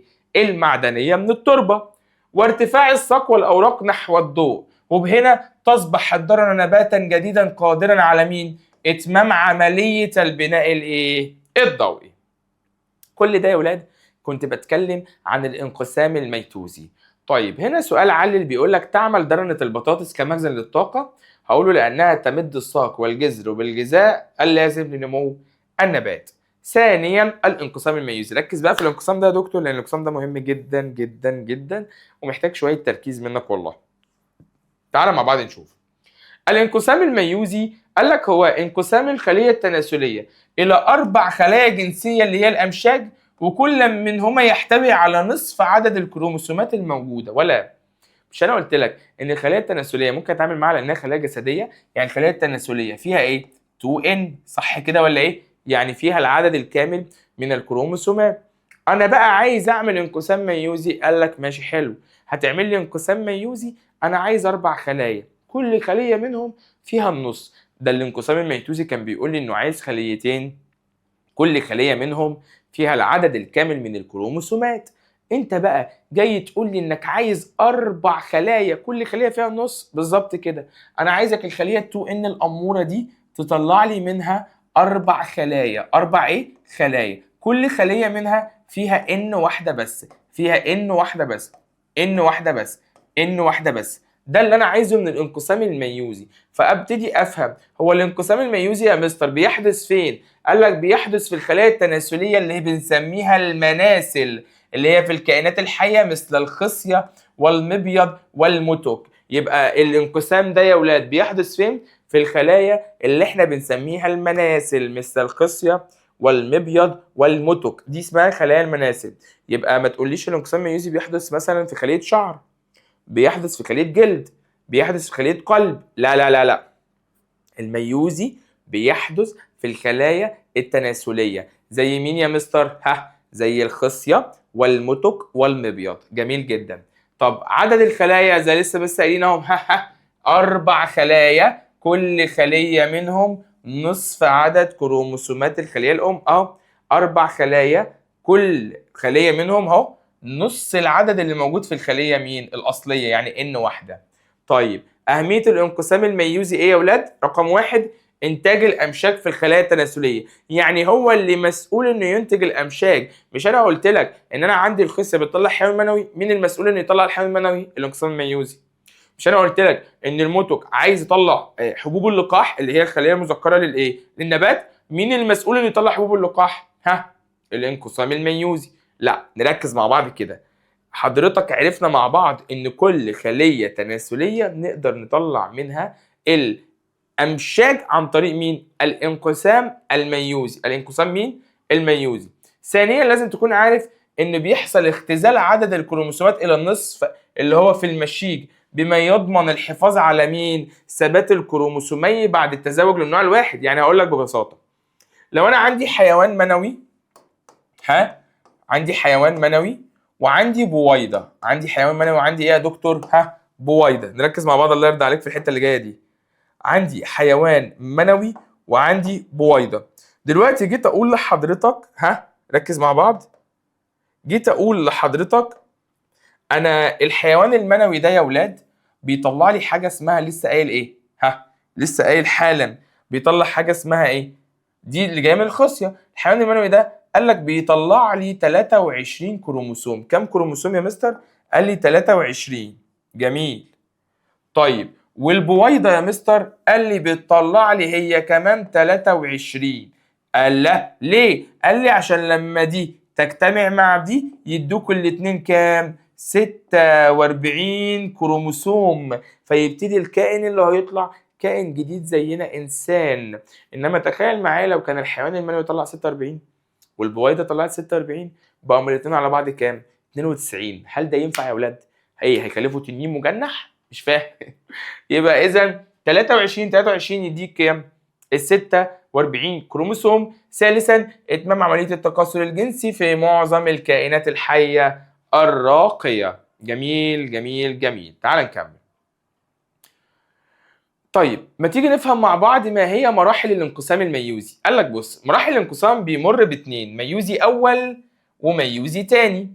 الميوزي الاول ده بينتج عنه خليتين، كل واحده فيهم فيها نص عدد الكروموسومات. يعني انا دلوقتي هعمل انقسام ميوزي اول، حلو. الميوزي الاول ده هطلع منه كام خليه؟ 2. ثم ارجع اعمل انقسام ميوزي تاني، فطلع منه اهو بص عباره عن انقسام ميوزي للخلايا الناتجه عن الانقسام الميوزي الايه؟ الاول. يعني انا بما اني طلعت خليتين في الميوزي الاول، ارجع اخد الخليتين اللي انا طلعتهم في الميوزي الاول وادخلهم حاجه اسمها ميوزي تاني. فالميوزي التاني ينتج عنه كام؟ 4 خلايا يحتوي كل منهما على مين؟ نصف عدد الكروموسومات، ثم تتحول كل منها الى ايه؟ حيوان منوي او بويضه او حبه لقاح. ما هي عملية العبور الوراثي؟ قال لك أثناء الانقسام الميوزي الأول بتحدث عملية اسمها عملية العبور الوراثي بين الكروموسومات المتماثلة، حيث يلتف طرف الكروماتيدين غير الشقيقين حول بعضهما. مش فاهم يا مستر؟ فهمك يا قلبي. أثناء الانقسام الميوزي يا أولاد بيحدث حاجة اسمها ظاهرة العبور. ظاهرة العبور دي يا مستر هي المسؤولة إن يطلع صفات مختلفة بيننا وبين بعض. بص كده يا دكتور، ادي الكروموسومين مثلا بتوعنا هم دول موجودين وليكن عند ذكر، حلو الكلام. فيبتدي تلاحظ ان هم بداوا يلفوا حوالين بعض، يبتدي يظهروا لي كده، بص بيلفوا حوالين بعض اكتر. يبتدي يحصل هنا ايه؟ تلاقي قطعه الاصفر اللي كانت هنا جت هنا، والقطعه دي اللبني دي راحت هنا. ده كده اسمه تبادل الماده الايه؟ الوراثيه. فلما يجي يقول لك ما هي عمليه العبور، تقول له ايه؟ هي تبادل أجزاء من المادة الوراثية بين الكروماتيدات غير الشقيقة أثناء مين؟ الانقسام الميوزي. طيب هنا طبعا في سؤال علل بيقول لك تعمل عملية العبور الوراثي على تنوع الصفات الوراثية في أفراد النوع الواحد. صح. ليه؟ لأنه بيتم تبادل أجزاء من المادة الوراثية. ما هو بالراحة يا ولاد، لو الذكر طلع حيوان منوي فيه الكروموسومات بتاعته بنفس صفاته كلها، والأنثى طلعت بويضة فيها الكروموسومات بتاعتها بنفس صفاتها كلها، فلما يجوا يندمجوا مع بعض دول مطلعين إيه؟ الكروموسومات فيهم الصفات توأم، فبالتالي عملية التنوع الوراثي هتكون ضعيفة جدا، ففكرة إن هم يجيبوا عيل شكله مختلف عنهم ضعيف قوي.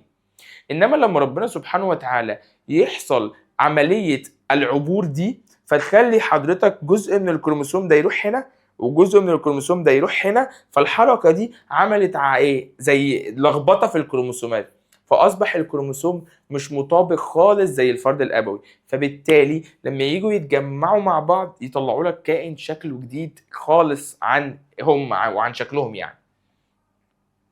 طيب يلا بينا نكمل ونشوف مع بعض الجزئية دي بتقول ايه.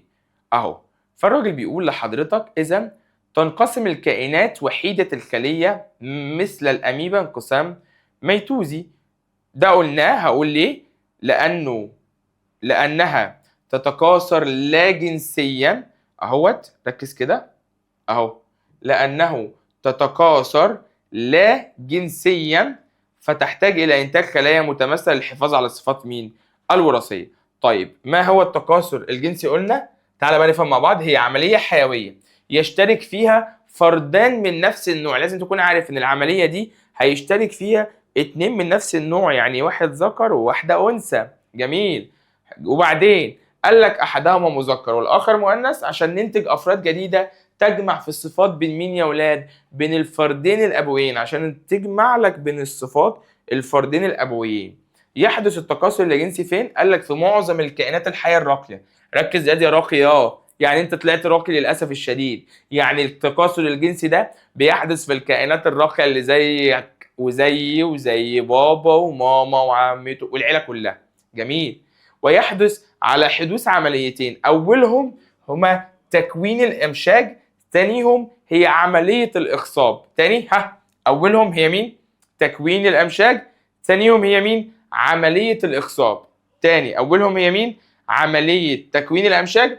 ثانيا عملية الإخصاب. يبقى خصائص التكاثر الجنسي إيه يا ولاد؟ إنه بيتم عن طريق فردين أبويين. التكاثر الجنسي من نفس النوع، أحدهما مذكر والآخر مؤنث. يعتمد في حدوثه على الانقسام الميوزي لتكوين الأمشاج. يبقى بيعتمد في حدوثه على الانقسام الميوزي لتكوين الأمشاج. طب تعال نفهم مع بعض خطوات حدوث التكاثر الجنسي ايه يا ولاد؟ قال لك رقم واحد اندماج نواة المشيج المذكر مع المشيج المؤنث. يعني أول حاجة لازم ندمج نواة المشيج المذكر مع المشيج المؤنث، المشيج المذكر مع المشيج المؤنث، عشان نكون خلية اسمها مين؟ الزيجوت، ودي بتحتوي على العدد الكامل من الكروموسومات. ما خلاص بقى، زي ما قلنا ان المشيج المذكر كان فيه النص، المشيج المؤنث كان فيه النص، فلما اتجمعوا مع بعض بقوا العدد الكامل. مظبوط. ثانيا يتوالى انقسام الزيجوت ميتوزيا لتكوين مين؟ الجنين، والذي يجمع بين صفات الابوين. ثالثا قال لك تاني بقى حاجه ممكن تحصل وهي الاخصاب، ان انا بدمج نواه المشيج المذكر مع المشيج المؤنث، وبيتكون لي حاجه اسمها الزيجوت. دي الخليه الناتجه من عمليه الاخصاب، وتحتوي على العدد الكامل من الكروموسومات. من الكرومو ايه يا ولاد؟ سومات. علل. يؤدي التكاثر الجنسي الى تنوع الصفات الوراثيه. ارد اقول له ايه في الافراد الناتجه؟ بسبب حدوث عمليه العبور اثناء الانقسام الميوزي الاول. عند تكوين الامشاج والنسل الناتج قال لك يحمل صفات وراثيه كلا ايه من الابوين. هنا طبعا تاخد بالك من الانقسام الميوزي اللي بيحدث، او الميتوزي والميوزي مع بعض اللي بيحدث فين؟ في الضفدعه. قال لك دي كده ذكر ضفدعه ودي انثى ضفدعه، عندها 2 ان عدد كامل من الكروموسومات. الذكر يحصل له انقسام ميوزي في الخصيه، والانثى يحصل لها انقسام ميوزي في المبيض، فيبتدي الذكر يطلع حيوانات منويه، فتبتدي البويضه تطلع يبتدي المبيض يطلع بويضه، يبتدي الاثنين يندمجوا مع بعض فيكون لي الاخصاب. الاخصاب يتحول معايا للزيجوت، الزيجوت يحصل له انقسام ميتوزي فيديك ضفدعه صغيره. بالانقسام الميتوزي تبتدي تديك تاني يا انثى الضفدعه يا ذكر الضفدعه. ولف بينا يا دنيا دوخينا يا دنيا. كمل بقى. حلو قوي.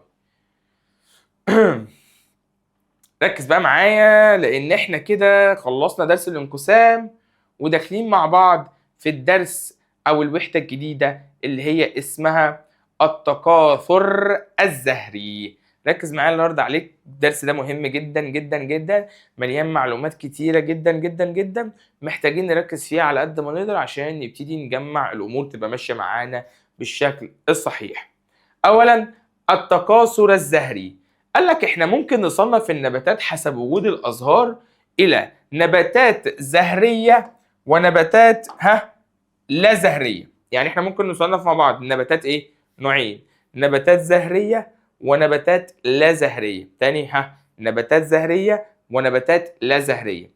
قال لك تعد النباتات الزهريه هي من اكثر انواع النباتات انتشارا. يعني ركز، النباتات الزهريه دي تعتبر هي اكتر انواع النباتات انتشارا يا مستر. جميل.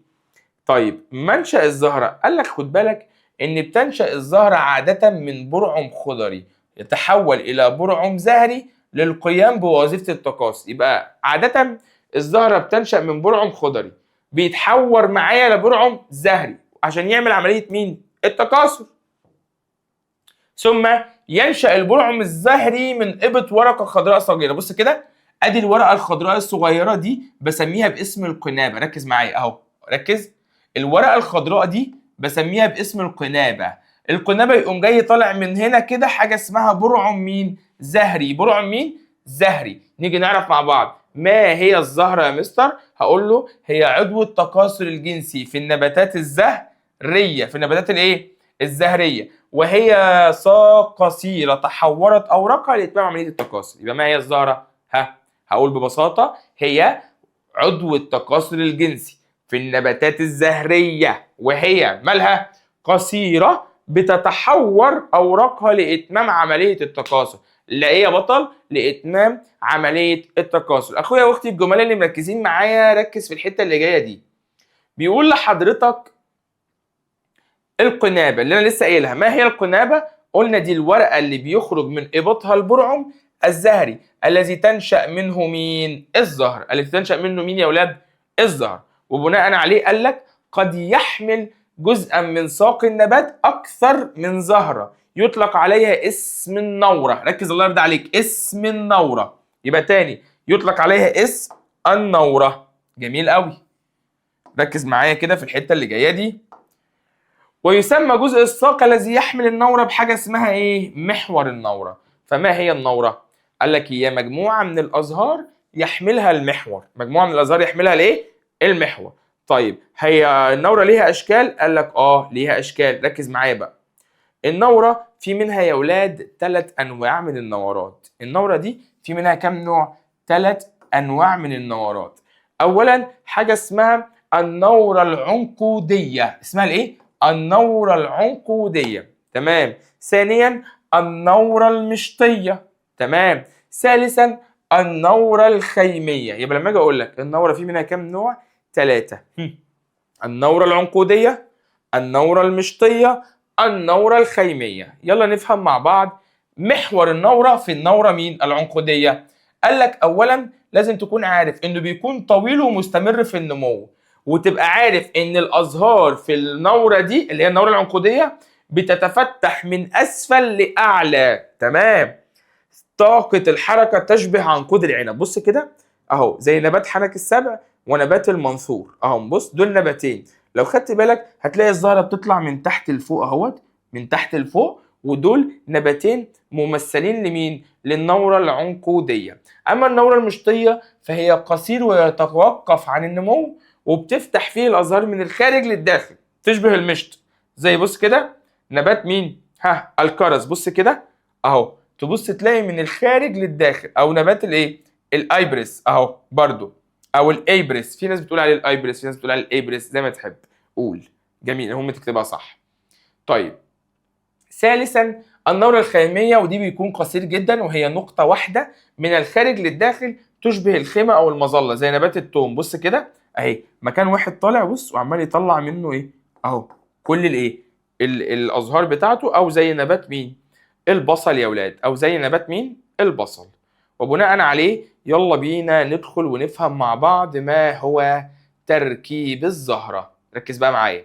قال لك تركيب الزهرة ترتيب المحيطات الزهرية من الخارج للداخل. تعال نرتب مع بعض المحيطات الزهرية بتاعتنا من الخارج للداخل. بمعنى أولا الزهرة عندي بتتكون من حاجة اسمها الكأس، تاني حاجة التويج، تالت حاجة الطلع، رابع حاجة المتاع. يبقى الزهرة عندي بتتكون من كام حاجة؟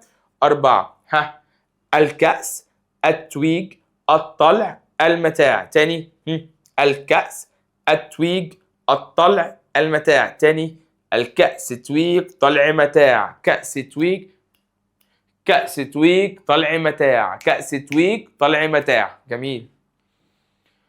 تعالى يلا نفهم مع بعض كل واحدة منهم.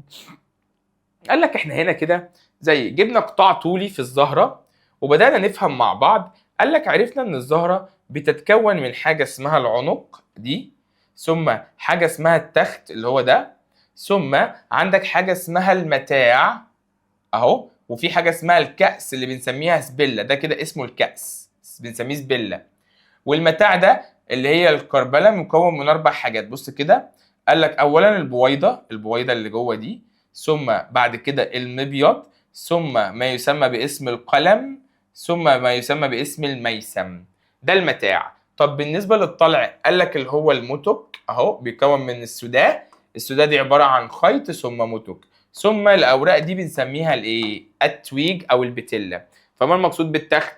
هتقول لي هو جزء منتفخ في نهاية عنق الزهرة تترتب عليه المحيطات الزهرية. طيب الزهرة النموذجية دي قال لك دي زهرة بتترتب أوراقها الزهرية في 4 محيطات.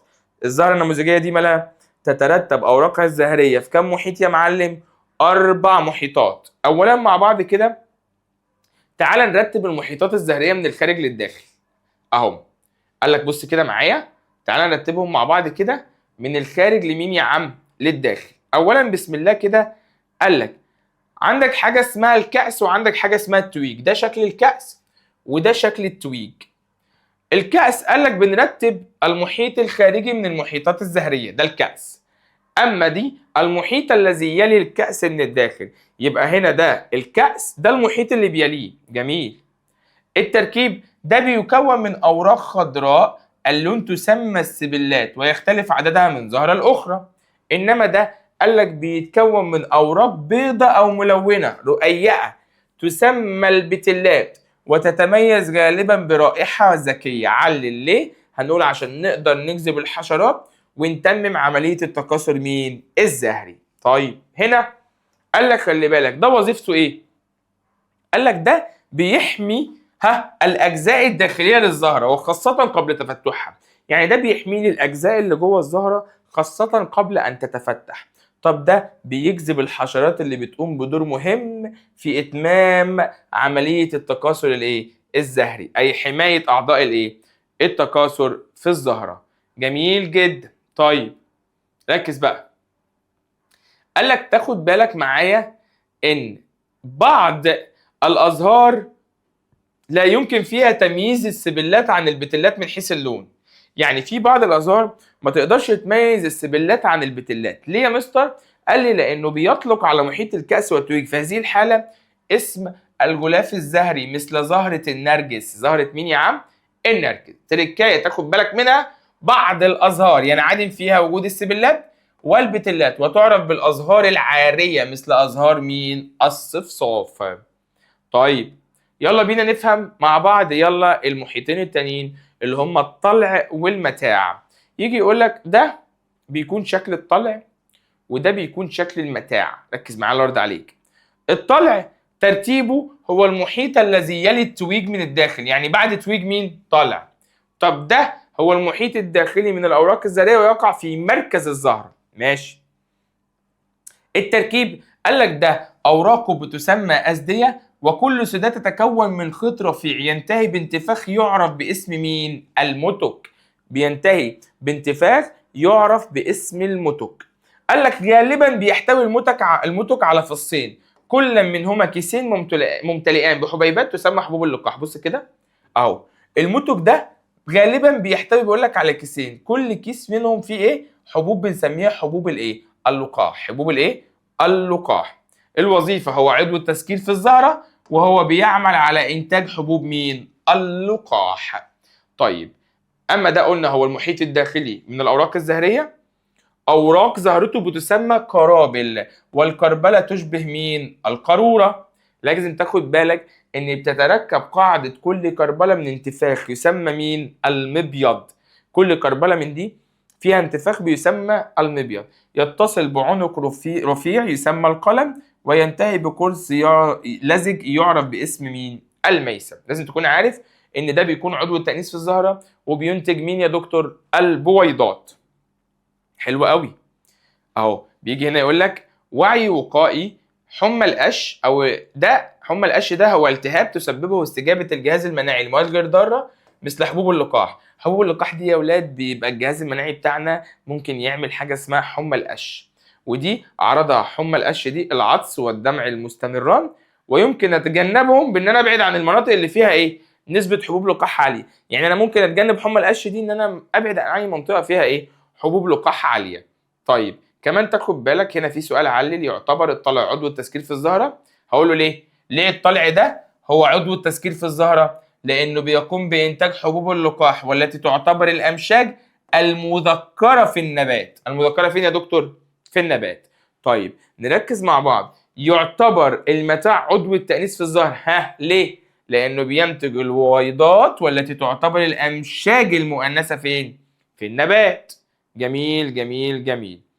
طيب تعال نفهم مع بعض تركيب الزهرة، تركيب الزهرة، ونفهم مع بعض الزهرة ثنائية الجنس اللي بنسميها الزهرة الخنثى. أيوة الزهرة يا ولاد اللي فيها العضو الذكري والعضو الأنثوي، الذكري والعضو الأنثوي دي بنسميها زهرة خنثى. هي زهرة تحتوي على أعضاء التسكير وأعضاء التأنيث معا اللي هم الطلع والمتاع مع بعض. طيب مستر ممكن أعرف زهرة وحيدة الجنس دي؟ قال لك هي زهرة تحتوي على أعضاء التذكير فقط أو أعضاء التأنيث فقط، يعني زي ما تحب. هي زهرة ممكن تلاقيها فيها أعضاء تذكير بس أو فيها أعضاء تأنيث بس، عشان كده بنسميها وحيدة مين؟ الجنس. يلا بينا نفهم مع بعض مقارنة بين الزهرة الخنثى والزهرة المذكرة والزهرة المؤنثة. تعال نفهم مع بعض يلا الفرق بين الثلاث زهرات، الخنثى والمذكرة والمؤنثة. الزهرة المذكرة يا دكتور قال لك هي وحيدة الجنس وبنرمز لها بالرمز ده طبعا كلنا عارفينه. اما الزهرة المؤنثة وهي برضو وحيدة الجنس وبنرمز لها بالرمز ده. اما الزهرة ثنائية الجنس بنرمز لها بالرمز ده. حلو الكلام. اعضاء التكاثر في الزهرة المذكرة بتلاقيه الطلع فقط. ركزوا ورب الكعبة المقارنة دي لما ملك الدنيا كلها. طب اعضاء التأنيث هنا قال لك المتاع فقط. طب هنا عنده الطلع وعنده المتاع مع بعض. حلو.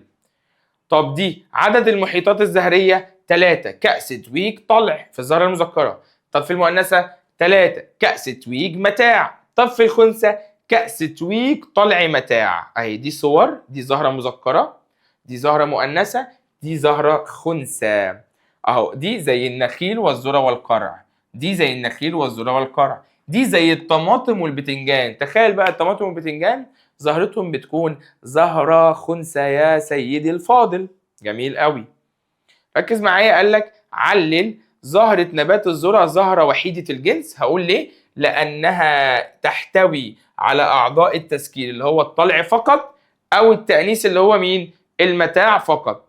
ولازم تكون عارف إن زهرة الطماطم زهرة خنثى. ليه؟ لاحتوائها على أعضاء التسكير اللي هو الطلع وأعضاء التأنيث اللي هو مين؟ المتاع. جميل جدا. طيب ما تيجي نفهم مع بعض يلا جزئية مهمة جدا اسمها التلقيح. ركز بقى. في التكاثر الجنسي في النباتات الزهرية قال لك بيتم عن طريق خطوتين. يعني التكاثر الجنسي ده يا ولاد بيتم عن طريق خطوتين. الخطوة الأولى بنسميها التلقيح الزهري، الخطوة الثانية بنسميها الإخصاب. يبقى نركز مع بعض.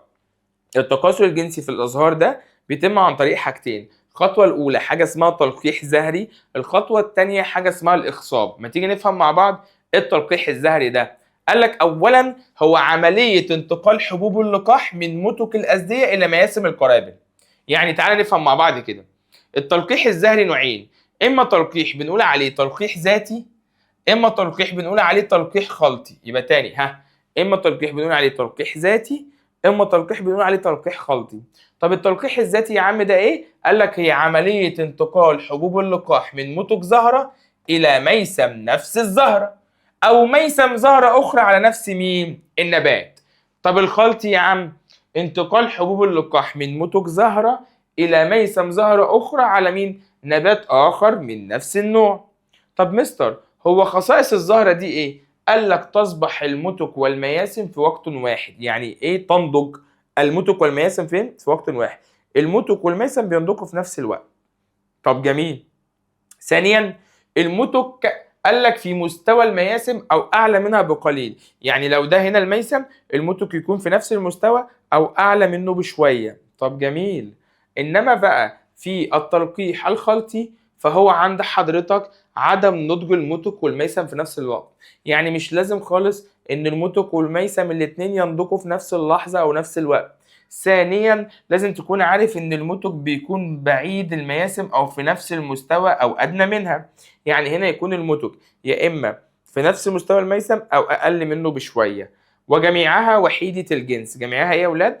قال لك وحيده الجنس. طب نركز مع بعض يلا. وسائل انتقال حبوب اللقاح. هي حبوب اللقاح دي يا مستر بتنتقل ازاي؟ قال لي بص يا ولد، حبوب اللقاح بتنتقل يا مستر عن طريق، ركز كده معايا الله يرضى عليك اهوت، عن طريق ان اولا يا اما الرياح يا اما الحشرات يا اما الانسان يا اما الميه. رياح حشرات انسان ميه، رياح حشرات انسان ميه. يبقى تاني وسائل انتقال حبوب اللقاح ايه؟ رياح حشرات انسان ميه، رياح حشرات انسان ميه. قول تاني ورايا يلا عشان نسمع مع بعض. رياح حشرات انسان ميه. برافو عليك. تعالى نفهم مع بعض كل واحد فيهم هيعمل ايه. بص يا سيدي، خصائص الأزهار خلطية التلقيح بالرياح. خلينا نعرف الرياح ممكن تعمل ايه. قال لك أولا لو أنا هلقح بالرياح يبقى لازم تكون المياسم ريشية لزجة وتكون مدلهة خارج الزهر. علل. قال لك لالتقاط حبوب اللقاح يا ولا، هو أنا لازم الميسم بتاعي يكون ريشي ومدلى ويكون لزج. ليه؟ عشان حباية اللقاح وهي ماشية هوب يلزق فيها. صح كده؟ تمام. طب لازم الرائحة والرحيق. قال لك مش مهم كده تكون عديمة الرائحة غالبا ولا تحتوي على رحيق. طب ثالثا قال لك البتلات بتكون صغيرة الحجم والوانها غير زاهية، يعني ما بتكونش بتلمع كتير. طيب المتك قال لك بتكون طويلة ومدللة للخارج. ليه؟ قال لك عشان يسهل تفتحها بالرياح، عشان يبقى سهل ان انا افتحها بالرياح. طب حبوب اللقاح قال لك بتكون خفيفة جافة وملساء. علل. قال لك ليسهل حملها بالايه؟ بالرياح. ولازم تكون عارف انها بتنتج بايه؟ باعداد كبيره. ليه؟ هقوله لتعويض ما يفقد منها في الهواء. لازم تكون عارف ان حبوب اللقاح هنا بتنتج باعداد كتيره جدا وكبيره جدا. ليه؟ عشان يسهل ان هي مالها، ان هي تكون بيفقد منها كتير في الهواء، فيبقى في عدد كامل او عدد كبير تقدر ان هي تعوض العدد اللي هي تفقده. اما لو انا ناوي القح بالحشرات يا اولاد، قال لك في البتلات كبيره الحجم ذات الوان زاهيه لازم تكون المياسم لزجه تكون داخل الزهره. ليه؟ عشان تلتصق بها حبوب اللقاح العالقه باجسام الحشرات الزائره لمين؟ لها. الله يبارك لك. طب الرائحه والرحيق قال لك لا، غالبا ذات تكون رائحه وتفرز رحيقا. ليه؟ عشان تقدر تجذب الحشرات. ما الحشره بتحب تروح تقف على الزهره اللي فيها رحيق. مش معقول يعني تروح كده تقف في اي زهره وخلاص. ماشي. المتك قال لك توجد داخل الزهره. ليه؟ عشان اقصر الخيط. اقصر الايه؟ الخيط. خامسا حبوب اللقاح بتكون لزجه او خشنه. علل. هقوله لتلتصق باجسام الحشرات مين؟ الزائره لها. لازم تكون عارف ان حبوب اللقاح بتكون خفيفه الوزن ملساء عشان تنتقل بواسطه مين؟ الرياح. بينما حبوب اللقاح اللزجه او الخشنه تنتقل بواسطه مين؟ الحشرات. الله يبارك لك. جميل قوي. ركز معايا يلا. جميل. في الجزئيه اللي جايه دي يجي الراجل يقول لك ثانيا بقى عمليه مين؟ الاخصاب يا معلم. ولازم تكون عارف ان الاخصاب ده الاخصاب ده يا مستر بيكون عباره عن اهوت. الاخصاب ده هي اندماج نواة الخليه المذكره اللي هي حبه اللقاح مع نواة الخليه المؤنثه اللي هي البويضه لتكوين مين؟ الزيجوت. تعال نفهم مع بعض ما هي خطوات عمليه الايه؟ الاخصاب. خطوات مع بعض مين؟ عمليه الاخصاب. ركز كده معايا الله يرضى عليك. اهو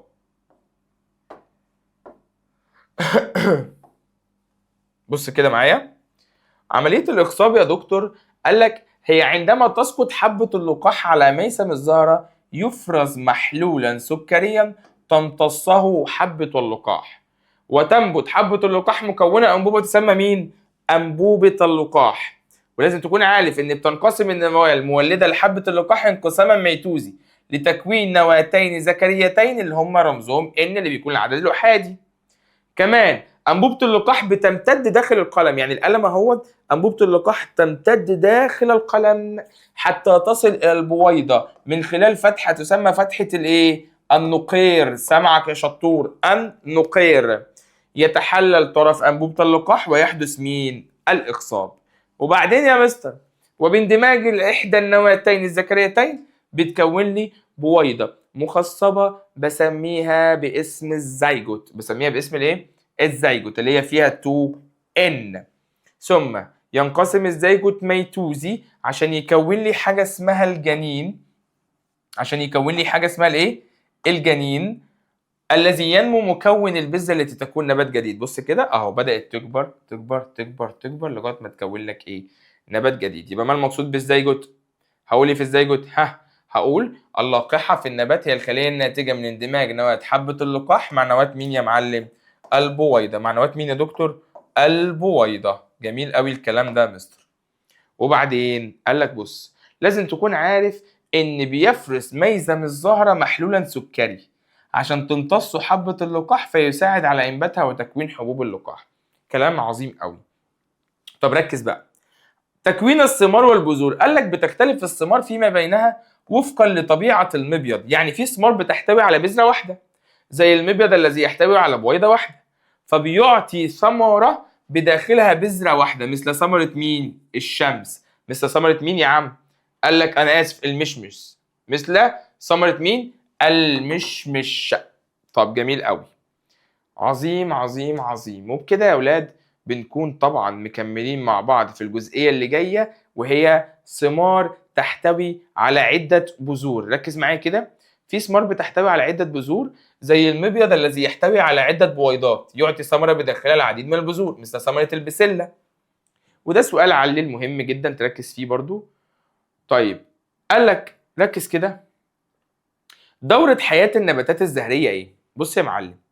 قال لك اولا بتكون عمليه انبات ثم نمو خضري ثم تكاثر ثم انتشار البذور.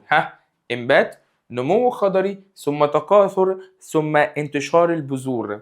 الانبات وبتتحول البذره البادره نبات جديده تبدا في الخروج من التربه. ثم النمو الخضري ويبدا تكون الجذور والساق والاوراق. ثم التكاثر ويبدا النبات الناضج بتكوين الازهار التي تتكاثر لتكوين ثمار. ثم في الاخر بقى انتشار البذور وبتنتشر البذور بعده طرق عشان تسقط في مكان جديد عشان ايه؟ تبدا دوره حياه جديده. جميل قوي. وبعدين يا سيدي قال لك هنا تتعدد الفوائد الطبيه للازهار لما تحتويه من مضادات اكسده وزيوت طياره ومنها ازهار البابونج وازهار الكركديه واللافندر. البابونج تستخدم كمهدئ للاعصاب والكركديه في خفض ضغط الدم المرتفع واللافندر عشان تستخدم في تخفيف آلام العضلات والصداع. وتشتهر بعض قرى محافظة الفيوم بزراعة الورد البلدي والتي تستخدم في صناعة ماء الورد وزيت الورد. ماء الورد وزيت الورد. كده يا دكاترة بنكون خلصنا الدرس ده. فتعالى معايا يلا في الوحدة الأخيرة نبص عليها كده. نكمل بقى اخواتي في أثر الحرارة والضغط في تشكل المناخ. قال لك الراجل تعالى نفهم مع بعض الطقس والمناخ ونشوف بيقولوا ايه. اولا لازم تكون عارف ان الطقس هو حالة الجو في موقع معين خلال فترة زمنية قصيرة مثلا يعني لما ترتفع درجة الحرارة من 20 سيليزيوس صباحا إلى 30 بعد الظهر وأصبحت السماء صافية. طب اما المناخ لا، دي حاله الجو اللي بتسود في موقع معين خلال فتره زمنيه طويله، زي مناخ دول سواحل البحر المتوسط، يكون حار جافا صيفا معتدلا ممطرا شتاء. كلام في الهبد مالكش دعوه بيه طبعا يا عم، بهزر معاك، ركز عند الامتحان الله يرضى عليك. طيب عناصر الطقس والمناخ قال لك 3: درجه الحراره، ضغط جوي، رياح. درجه الحراره، ضغط جوي، رياح. درجه الحراره، ضغط جوي، رياح. درجه الحراره، ضغط جوي، رياح. هي يلا يابا نكمل. هي هنقعد نغني ونسيب الكلام ده. اولا تعالى نفهم مع بعض درجه الحراره. قال لك علل تعد درجه الحراره اهم عنصر مناخي من العناصر المؤثره في الكائنات الحيه. هقول بسبب تاثيرها المباشر في حياه الانسان وتوزيع النباتات والحيوانات على سطح الارض. طيب النباتات والحيوانات على سطح الارض قلناها يختلف توزيع الكائنات وفقا لدرجه الحراره على سطح الارض، زي مثلا الدب القطبي من الحيوانات المنطقه القطبيه الشماليه البارده. طب الوشق المصري اللي هو الكراكال من حيوانات المنطقة الحارة مثل الصحراء. وبناء عليه يلا نعرف مع بعض ايه العوامل المؤثرة في درجة الحرارة. أولا بيبقى اختلاف دوائر العرض. اختلاف مين؟ دوائر العرض. لو خدت بالك الدائرة القطبية الشمالية بتكون 66.5 شمالا، مدار السرطان 23.5، خط الاستواء 0، مدار الجدي 23.5 جنوبا، الدائرة القطبية الجنوبية 66.5 جنوبا. إذا اختلاف زاوية ميل أشعة الشمس الساقطة على دوائر العرض يؤدي لاختلاف درجات الحرارة. يبقى ولا اختلاف زوايا الميل بيؤدي لاختلاف درجات الحرارة، وبناء عليه تكون درجة الحرارة أو تكون درجة الحرارة مرتفعة بالقرب من خط مين؟ الاستواء، عشان تقدر تعامد أشعة الشمس على هذه المناطق. قال لك خلي بالك تقل درجة الحرارة بالابتعاد عن خط الاستواء نحو القطبين، يعني كل ما بنروح نحو القطبين بتقل درجة الحرارة، وده بيؤدي إلى زيادة زاوية ميل أشعة الشمس على هذه المناطق. جميل الكلام قوي. ركز كده معايا. اختلاف المناطق الحرارية تبعا لدوائر العرض، زي مثلا قال لك هنقسم سطح الأرض إلى كام؟ عدة مناطق حرارية. أولا المنطقة الحارة اللي هي المدارية بتوجد بالقرب من خط الاستواء شمالا وجنوبا، بالظبط كده من 0 ل 23.5 درجة. ثم تقع بين مدار السرطان 23.5 ومدار الجدي 23.5.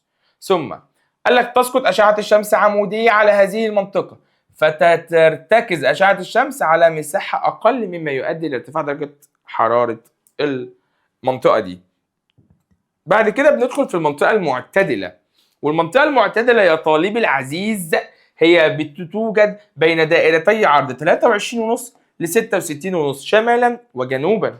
ثم تسقط أشعة الشمس مائلة على هذه المنطقة، فإيه اللي يحصل؟ فتتوزع أشعة الشمس على مساحة أكبر مما يؤدي إلى اعتدال درجة الحرارة. ركز فوق كانت الأشعة نازلة عمودي، هنا الأشعة هتنزل مائلة مما يؤدي إلى التوزيع لدرجة الحرارة. طيب المنطقة الباردة القطبية لك توجد بين دائرتي عرض 66.5 ل 90 شمالا أو جنوبا، وتسقط أشعة الشمس مائلة جدا على هذه يا ولاد المناطق، فتتوزع أشعة الشمس على مساحة كبيرة جدا مما يؤدي إلى انخفاض شديد في درجة الحرارة. جميل قوي قوي. 2 قال لك خلي بالك ان بالقرب من المسطحات المائيه تعلمنا سابقا ان الحراره النوعيه للماء اكبر من الحراره النوعيه لليابس، يعني الحراره بتاعت الميه بتكون اكبر شويه من حراره اليابس، مما يجعل المسطحات ابرد من مين؟ من اليابس المجاور لها نهارا، بتسبب لك نسيم بحر. يبقى في النهار تسبب حاجه اسمها نسيم بحر. طب واكثر دفئا ليلا المسببه نسيم مين؟ البر. لازم تكون عارف ان بتتاثر درجه حراره الهواء بدرجه حراره الماء او اليابس الموجود يا اولاد اسفله. طيب نركز مع بعض كده في الحته اللي جايه. بتقول لك ايه؟ تعال نفهم مع بعض ايه الفرق بين نسيم البحر ونسيم البر. قال لك بص، نسيم البحر هي حركه الهواء البارد من البحر لليابس نهارا، يبقى الوقت او الحدوث في النهار، ولازم تكون عارف كيفيه حدوثها. بترتفع درجة حرارة اليابس خلال ساعات النهار بمعدل أسرع من المسطحات المائية، ثم يسخن الهواء الملامس لسطح اليابس فيرتفع إلى أعلى ويحل محله هواء مين؟ بارد قادم من جهة البحر، نسميه نسيم البحر. اما في نسيم البر بقى هي حركه الهواء البارد من اليابس للبحر بالليل، ودي بتكون دايما بالليل. ليه؟ عشان بتنخفض درجه حراره اليابس اثناء الليل بمعدل اسرع من المسطحات المائيه، فيصبح الهواء الملامس لسطح الماء اكثر دفئا ويرتفع الاعلى، فيحل محل هواء بارد قادم من اليابس، فبنسميه ايه يا ولاد؟ نسيم البر. طيب ركز بقى في الحته اللي جايه دي. الارتفاع عن مستوى سطح البحر. لازم تكون عارف ان الارتفاع لاعلى مستوى سطح البحر يؤدي الى رقم 1 تمدد الهواء وانخفاض كثافته، 2 تباعد دقائق الهواء عن بعضها وانخفاض درجه الايه؟ الحراره. زي ما انت شايف اهو، بص كده، هنا درجه الحراره كام؟ 25. كل ما نطلع لفوق لفوق لفوق اللي يحصل لدرجه الحراره؟ بتقل درجه الحراره زي ما انت شايف. عظيم قوي الكلام ده يا مستر. طيب تعالى يلا نشوف مع بعض درجات الحراره، بنقول عليها العظمى والصغرى. ساعات يجي يقول لك في درجه حراره عظمى. ما هي درجه الحراره العظمى دي؟ اعلى درجه حراره تسجل خلال اليوم الواحد. يعني درجه الحراره العظمى دي اعلى درجه ممكن اوصل لها في اليوم الواحد. طب درجه الحراره الصغرى اقل درجه بنسجلها في اليوم الواحد. طب جميل قوي. قال لك خلي بالك، يساعدنا التعرف على درجتي الحراره العظمى والصغرى في حساب كل من المتوسط اليومي لدرجه الحراره. فهي متوسط الحراره العظمى والصغرى. يعني مثلا اقول لك ايه؟ العظمى 40 والصغرى 22 مثلا، فبناء عليه انا كده عرفت المتوسط اليومي لليوم. يعني ممكن تلاقيها 24 27 28 32، ده كده اسمه متوسط. القانون يبقى المتوسط اليومي لدرجه الحراره هنقول ايه؟ درجه الحراره العظمى زائد درجه الحراره الصغرى على 2. يعني لو قلت لك العظمى 40 والصغرى وليكن 20، عايز اعرف المتوسط تقول لي ايه؟ يبقى 40 زائد 20 على 2. 40 زائد 20 كام؟ 60 على 2 فيها الكام؟ 30. يبقى درجه الحراره المتوسطه 30 درجه. المدى الحراري اليومي هو الفرق بين درجات الحراره العظمى والصغرى. زي بيقول لك مثلا لو قلت لك درجه الحراره العظمى 40 والصغرى 20، عايز اجيب المدى الحراري اليومي تقول لي 40 ناقص 20 بتساوي كام؟ 20. يبقى ده كده المدى الحراري اليومي. ما هو نسيم الجبل والوادي؟ قال لك هو نسيم الوادي التي تسخن سفوح الجبال نهارا اسرع من قاع الوادي، فيرتفع الهواء الدافئ الاعلى ويهب هواء ابرد من الوادي نحو مين يا اولاد؟ الجبل. طب جميل قوي. ركز معايا في الحته اللي جايه دي.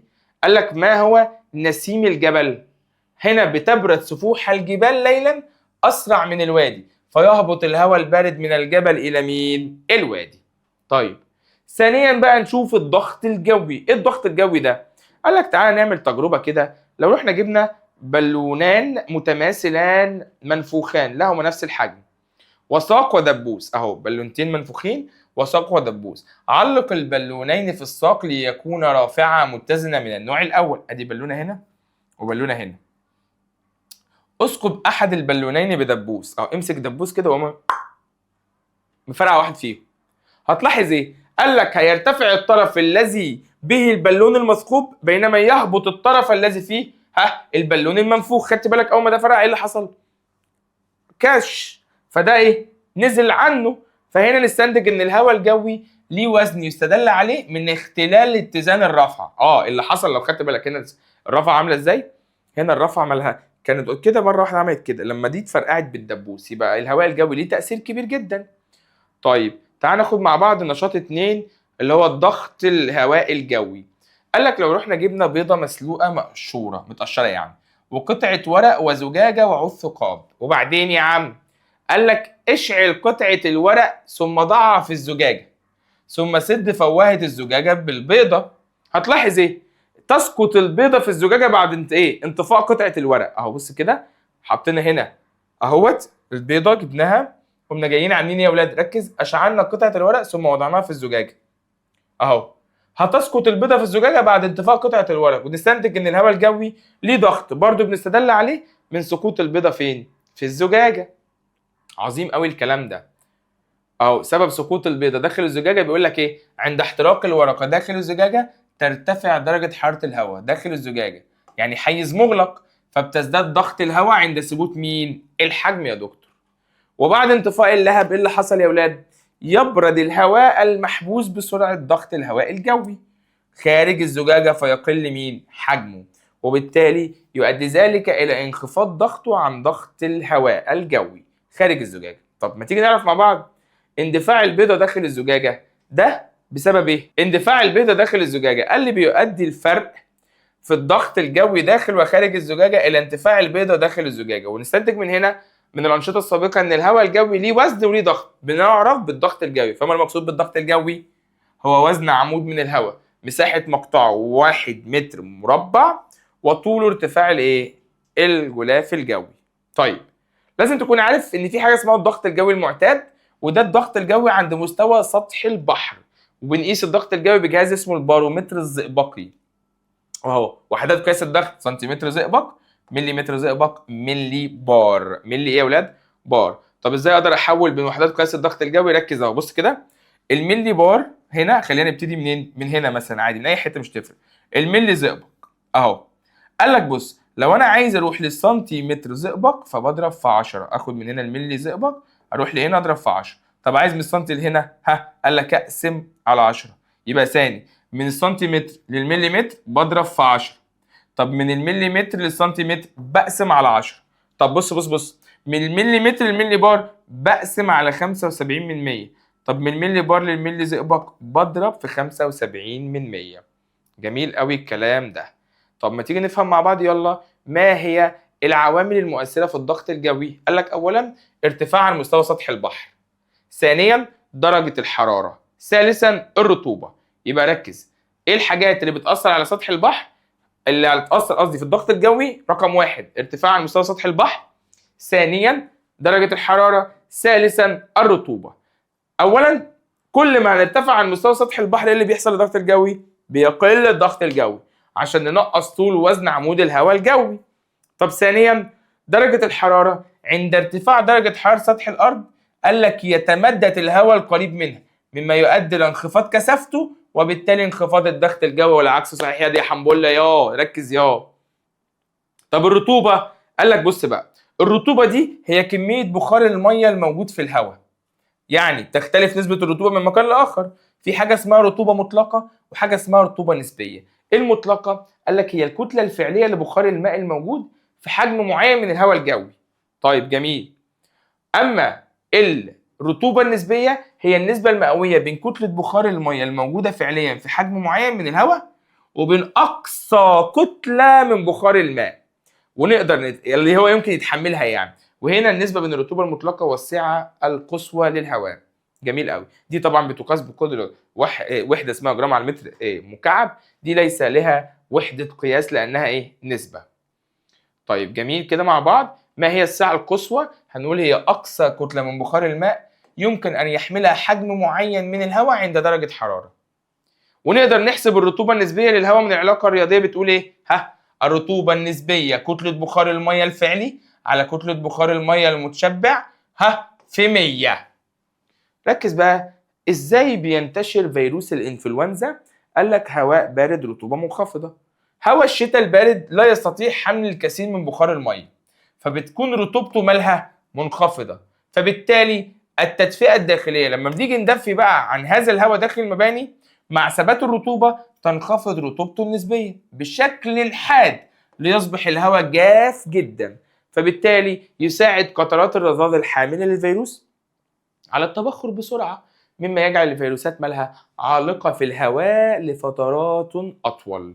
طب 4 ركز معايا، ضعف المناعة هو تبخر الماء من الأغشية المخاطية المبطنة للأنف والجهاز التنفسي فيضعف من قدرتها على مقاومة الإيه يا ولاد؟ الفيروسات. طبعا ده الدرس بتاع درجات الحرارة ده.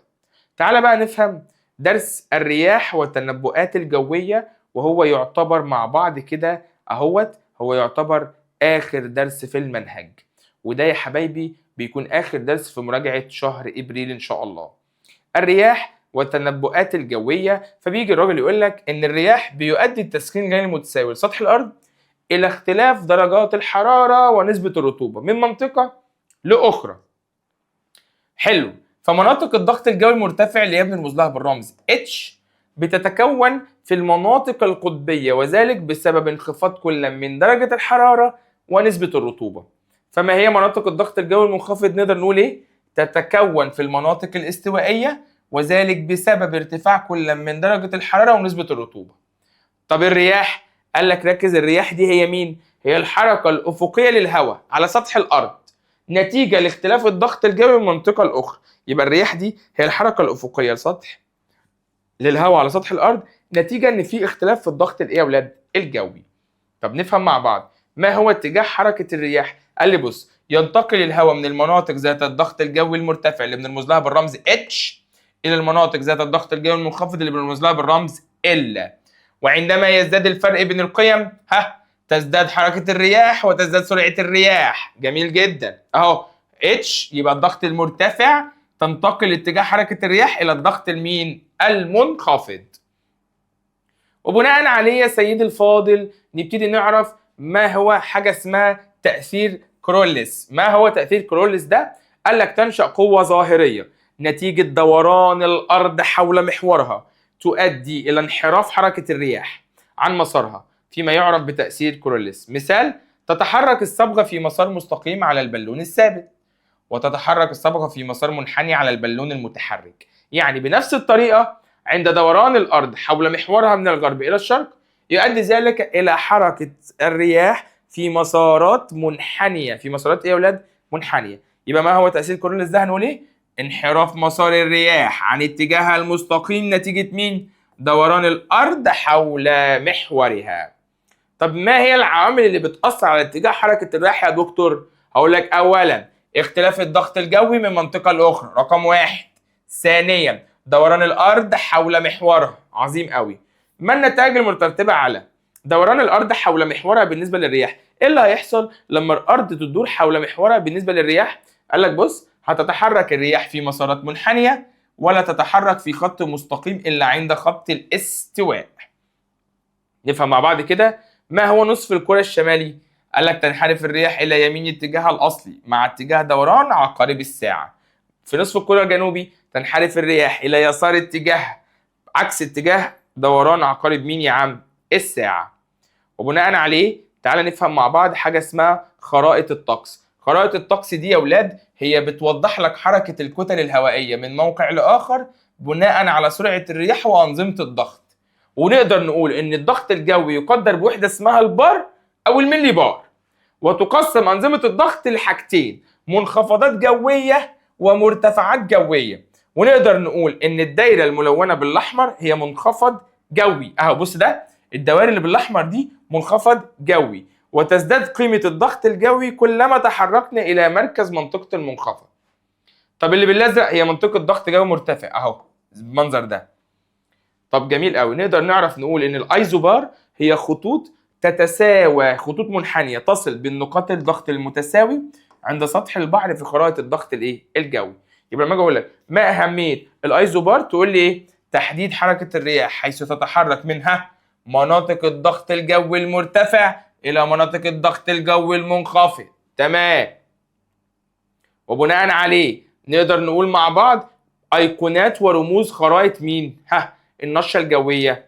قال لك بص يا باشا، تتضمن خرائط النشره الجويه ايقونات يستدل منها على حاله الطقس. يعني مثلا لما اقول لك الجو مشمس تلاقي المنظر ده، سقوط الامطار تلاقي المنظر ده، رعد وبرق تلاقي المنظر ده، تكون سحب، سقوط ثلج، تكوين اعاصير. يبقى عندي حاجه اسمها التنبؤ الجوي، ودي ان انا بتوقع حاله الجو المستقبليه في مكان ما. وبعدين قال لك بص، يتم ذلك عن طريق جمع وتسجيل وتحليل البيانات المحتملة حول درجة الحرارة وسرعة الرياح والضغط الجوي ومسارات العواصف باستخدام تقنيات. منها مثلا عندي تقنية اسمها كشك الأرصاد الجوية، حلو، أو كشك بنقول عليه ستيفنسون. التركيب بتاعه بيتركب من صندوق طوله حوالي 65 من الخشب المطلي باللون الأبيض أهو، ليعكس أشعة الشمس الساقطة عليه وتوجد به فتحات مائلة أهي. علل، هقول لتسمح بدخول الهواء، فيثبت الصندوق على حامل يرتفع حوالي 120 فوق سطح الأرض. ليه؟ عشان أحمي أجهزة القياس الموجودة بداخله من الحرارة التي تشعها مين؟ طبعا الشمس. طيب أهميته، قال لك بيحتوي على بداخله على أجهزة لقياس درجات الحرارة والضغط الجوي، وبيوضع كشك ستيفنسون بعيدا عن الأشجار والمباني عشان نتجنب أي إيه يا أولاد؟ عوائق تؤثر على القياسات. ثانيا عوامات الأرصاد الجوية، ودي بتستخدم في المحيطات. إيه أهميتها يا حبايبي؟ إني بقدر أجمع البيانات المستقبلة من الحساسات المزودة بها لتنظيمها ومعالجتها. كمان بقدر أرسل البيانات دي عبر الأقمار الصناعية لمراكز الرصد حول العالم. في كمان حاجة اسمها الراديو ساوند أو المسبار الراديوي، هو عبارة عن صندوق بيحمل أجهزة عشان تقيس الضغط ودرجة الحرارة والرطوبة والرياح، وبيحمل عاليا في الهواء بواسطة بالون. وبعدين يملأ البالون الذي يحمل الراديو ساوند بغاز الهيدروجين او الهيليوم، لانها غازات اخف من الهواء. يبقى لازم تكون عارف ان البالونه ده ايه فيها غاز، اما الهيدروجين او غاز الايه الهيليوم. بستخدمها ازاي؟ اولا يطلق في الهواء مرتين في اليوم الواحد، وقت الظهيره ومنتصف الليل، من مئات المحطات حول العالم. ثم ترسل البيانات التي تستقبلها حساسات الراديو ساوند عبر موجات الراديو إلى محطات الأرضية. ثالثا ثم ينفجر البالون على ارتفاع يتراوح ما بين 20 ل 35 كيلومتر. علل يا أولاد ليه؟ قال لك عشان تعدد المستمر بسبب انخفاض الضغط الجوي. ثم يهبط الراديو ساوند بالباراشوت بعد انفجار البالون، وغالبا لا يعاد استخدامه مرة أخرى. أهميته هو ليه؟ يحمل أجهزة لقياس درجات الحرارة والضغط والرطوبة وسرعة الرياح من ارتفاعات عالية. رابعا الأقمار الصناعية، قلنا إنها بتدور حول الأرض عشان تقدر تجمع وتسجل البيانات المحتملة حول الطقس من ارتفاعات إيه يا أولاد؟ عالية. تقدر تقول لي يا مستر؟ خامسا قال لك محطات الأرصاد الجوية، ودي بتتوزع في كل دول العالم في مناطق مختلفة عشان تقدر تجمع وتسجل البيانات حول عوامل الطقس. ممكن نفهم التنبؤات الجوية، قال لك ليهم 3 عمليات رئيسية. يعني التنبؤ الجوي ده ليه 3 عوامل رئيسية. أولا جمع البيانات، ثانيا تسجيل وتحليل البيانات، ثالثا التنبؤ. وبعد ما بعمل ال3 أقدر أقول لك أهمية التنبؤات الجوية. أولا حماية الأرواح والممتلكات، ويتم اتخاذ الإجراءات الوقائية المناسبة عند التنبؤ باحتمالية هبوب موجات حارة أو باردة. زي من فترة كده قلنا خلي بالكم عندنا في موجة حر وفيها رياح وإلى آخره، حتى أخذنا أجازة من المدارس. حدوث فيضانات أو عواصف رعدية. تاني حاجة دعم الأنشطة الاقتصادية، وده بيساعد التنبؤات الجوية المزارعين أولا على تحديد مواعيد الزرع والري، جني المحاصيل، مكافحة الآفات مما يزيد من الإنتاجية ويقلل من الخسائر. ثالثا سلامة الطيران، قالك لتجنب الظروف الجوية وقد تهدد حركة الملاحة الجوية. قالك يراعى متابعة النشرات الجوية عند حدوث تقلبات، أولا عشان أقدر أتجنب الأماكن المزدحمة، اقدر ارتدي ملابس مناسبه، اقدر كمان اتخذ القرار المناسب بالنسبه للسفر برا او بحرا. مثال التقلبات الجويه في مصر، في فصل الربيع من كل عام تشهد مصر تقلبات جويه يمكن ان تؤدي الى تكوين عواصف محمله بالرمال والاتربه تعرف برياح الخماسين، والتي تؤثر سلبا على صحه الجهاز التنفسي. وبكده حبايب قلبي نكون الحمد لله خلصنا مراجعة شهر إبريل، وبأمر واحد أحد تروحوا وتجيبوا الدرجة النهائية. وبعون الله بعون الله انتظروني في فيديوهات جاية تانية كتير، واشوفكم على خير. السلام عليكم ورحمة الله وبركاته.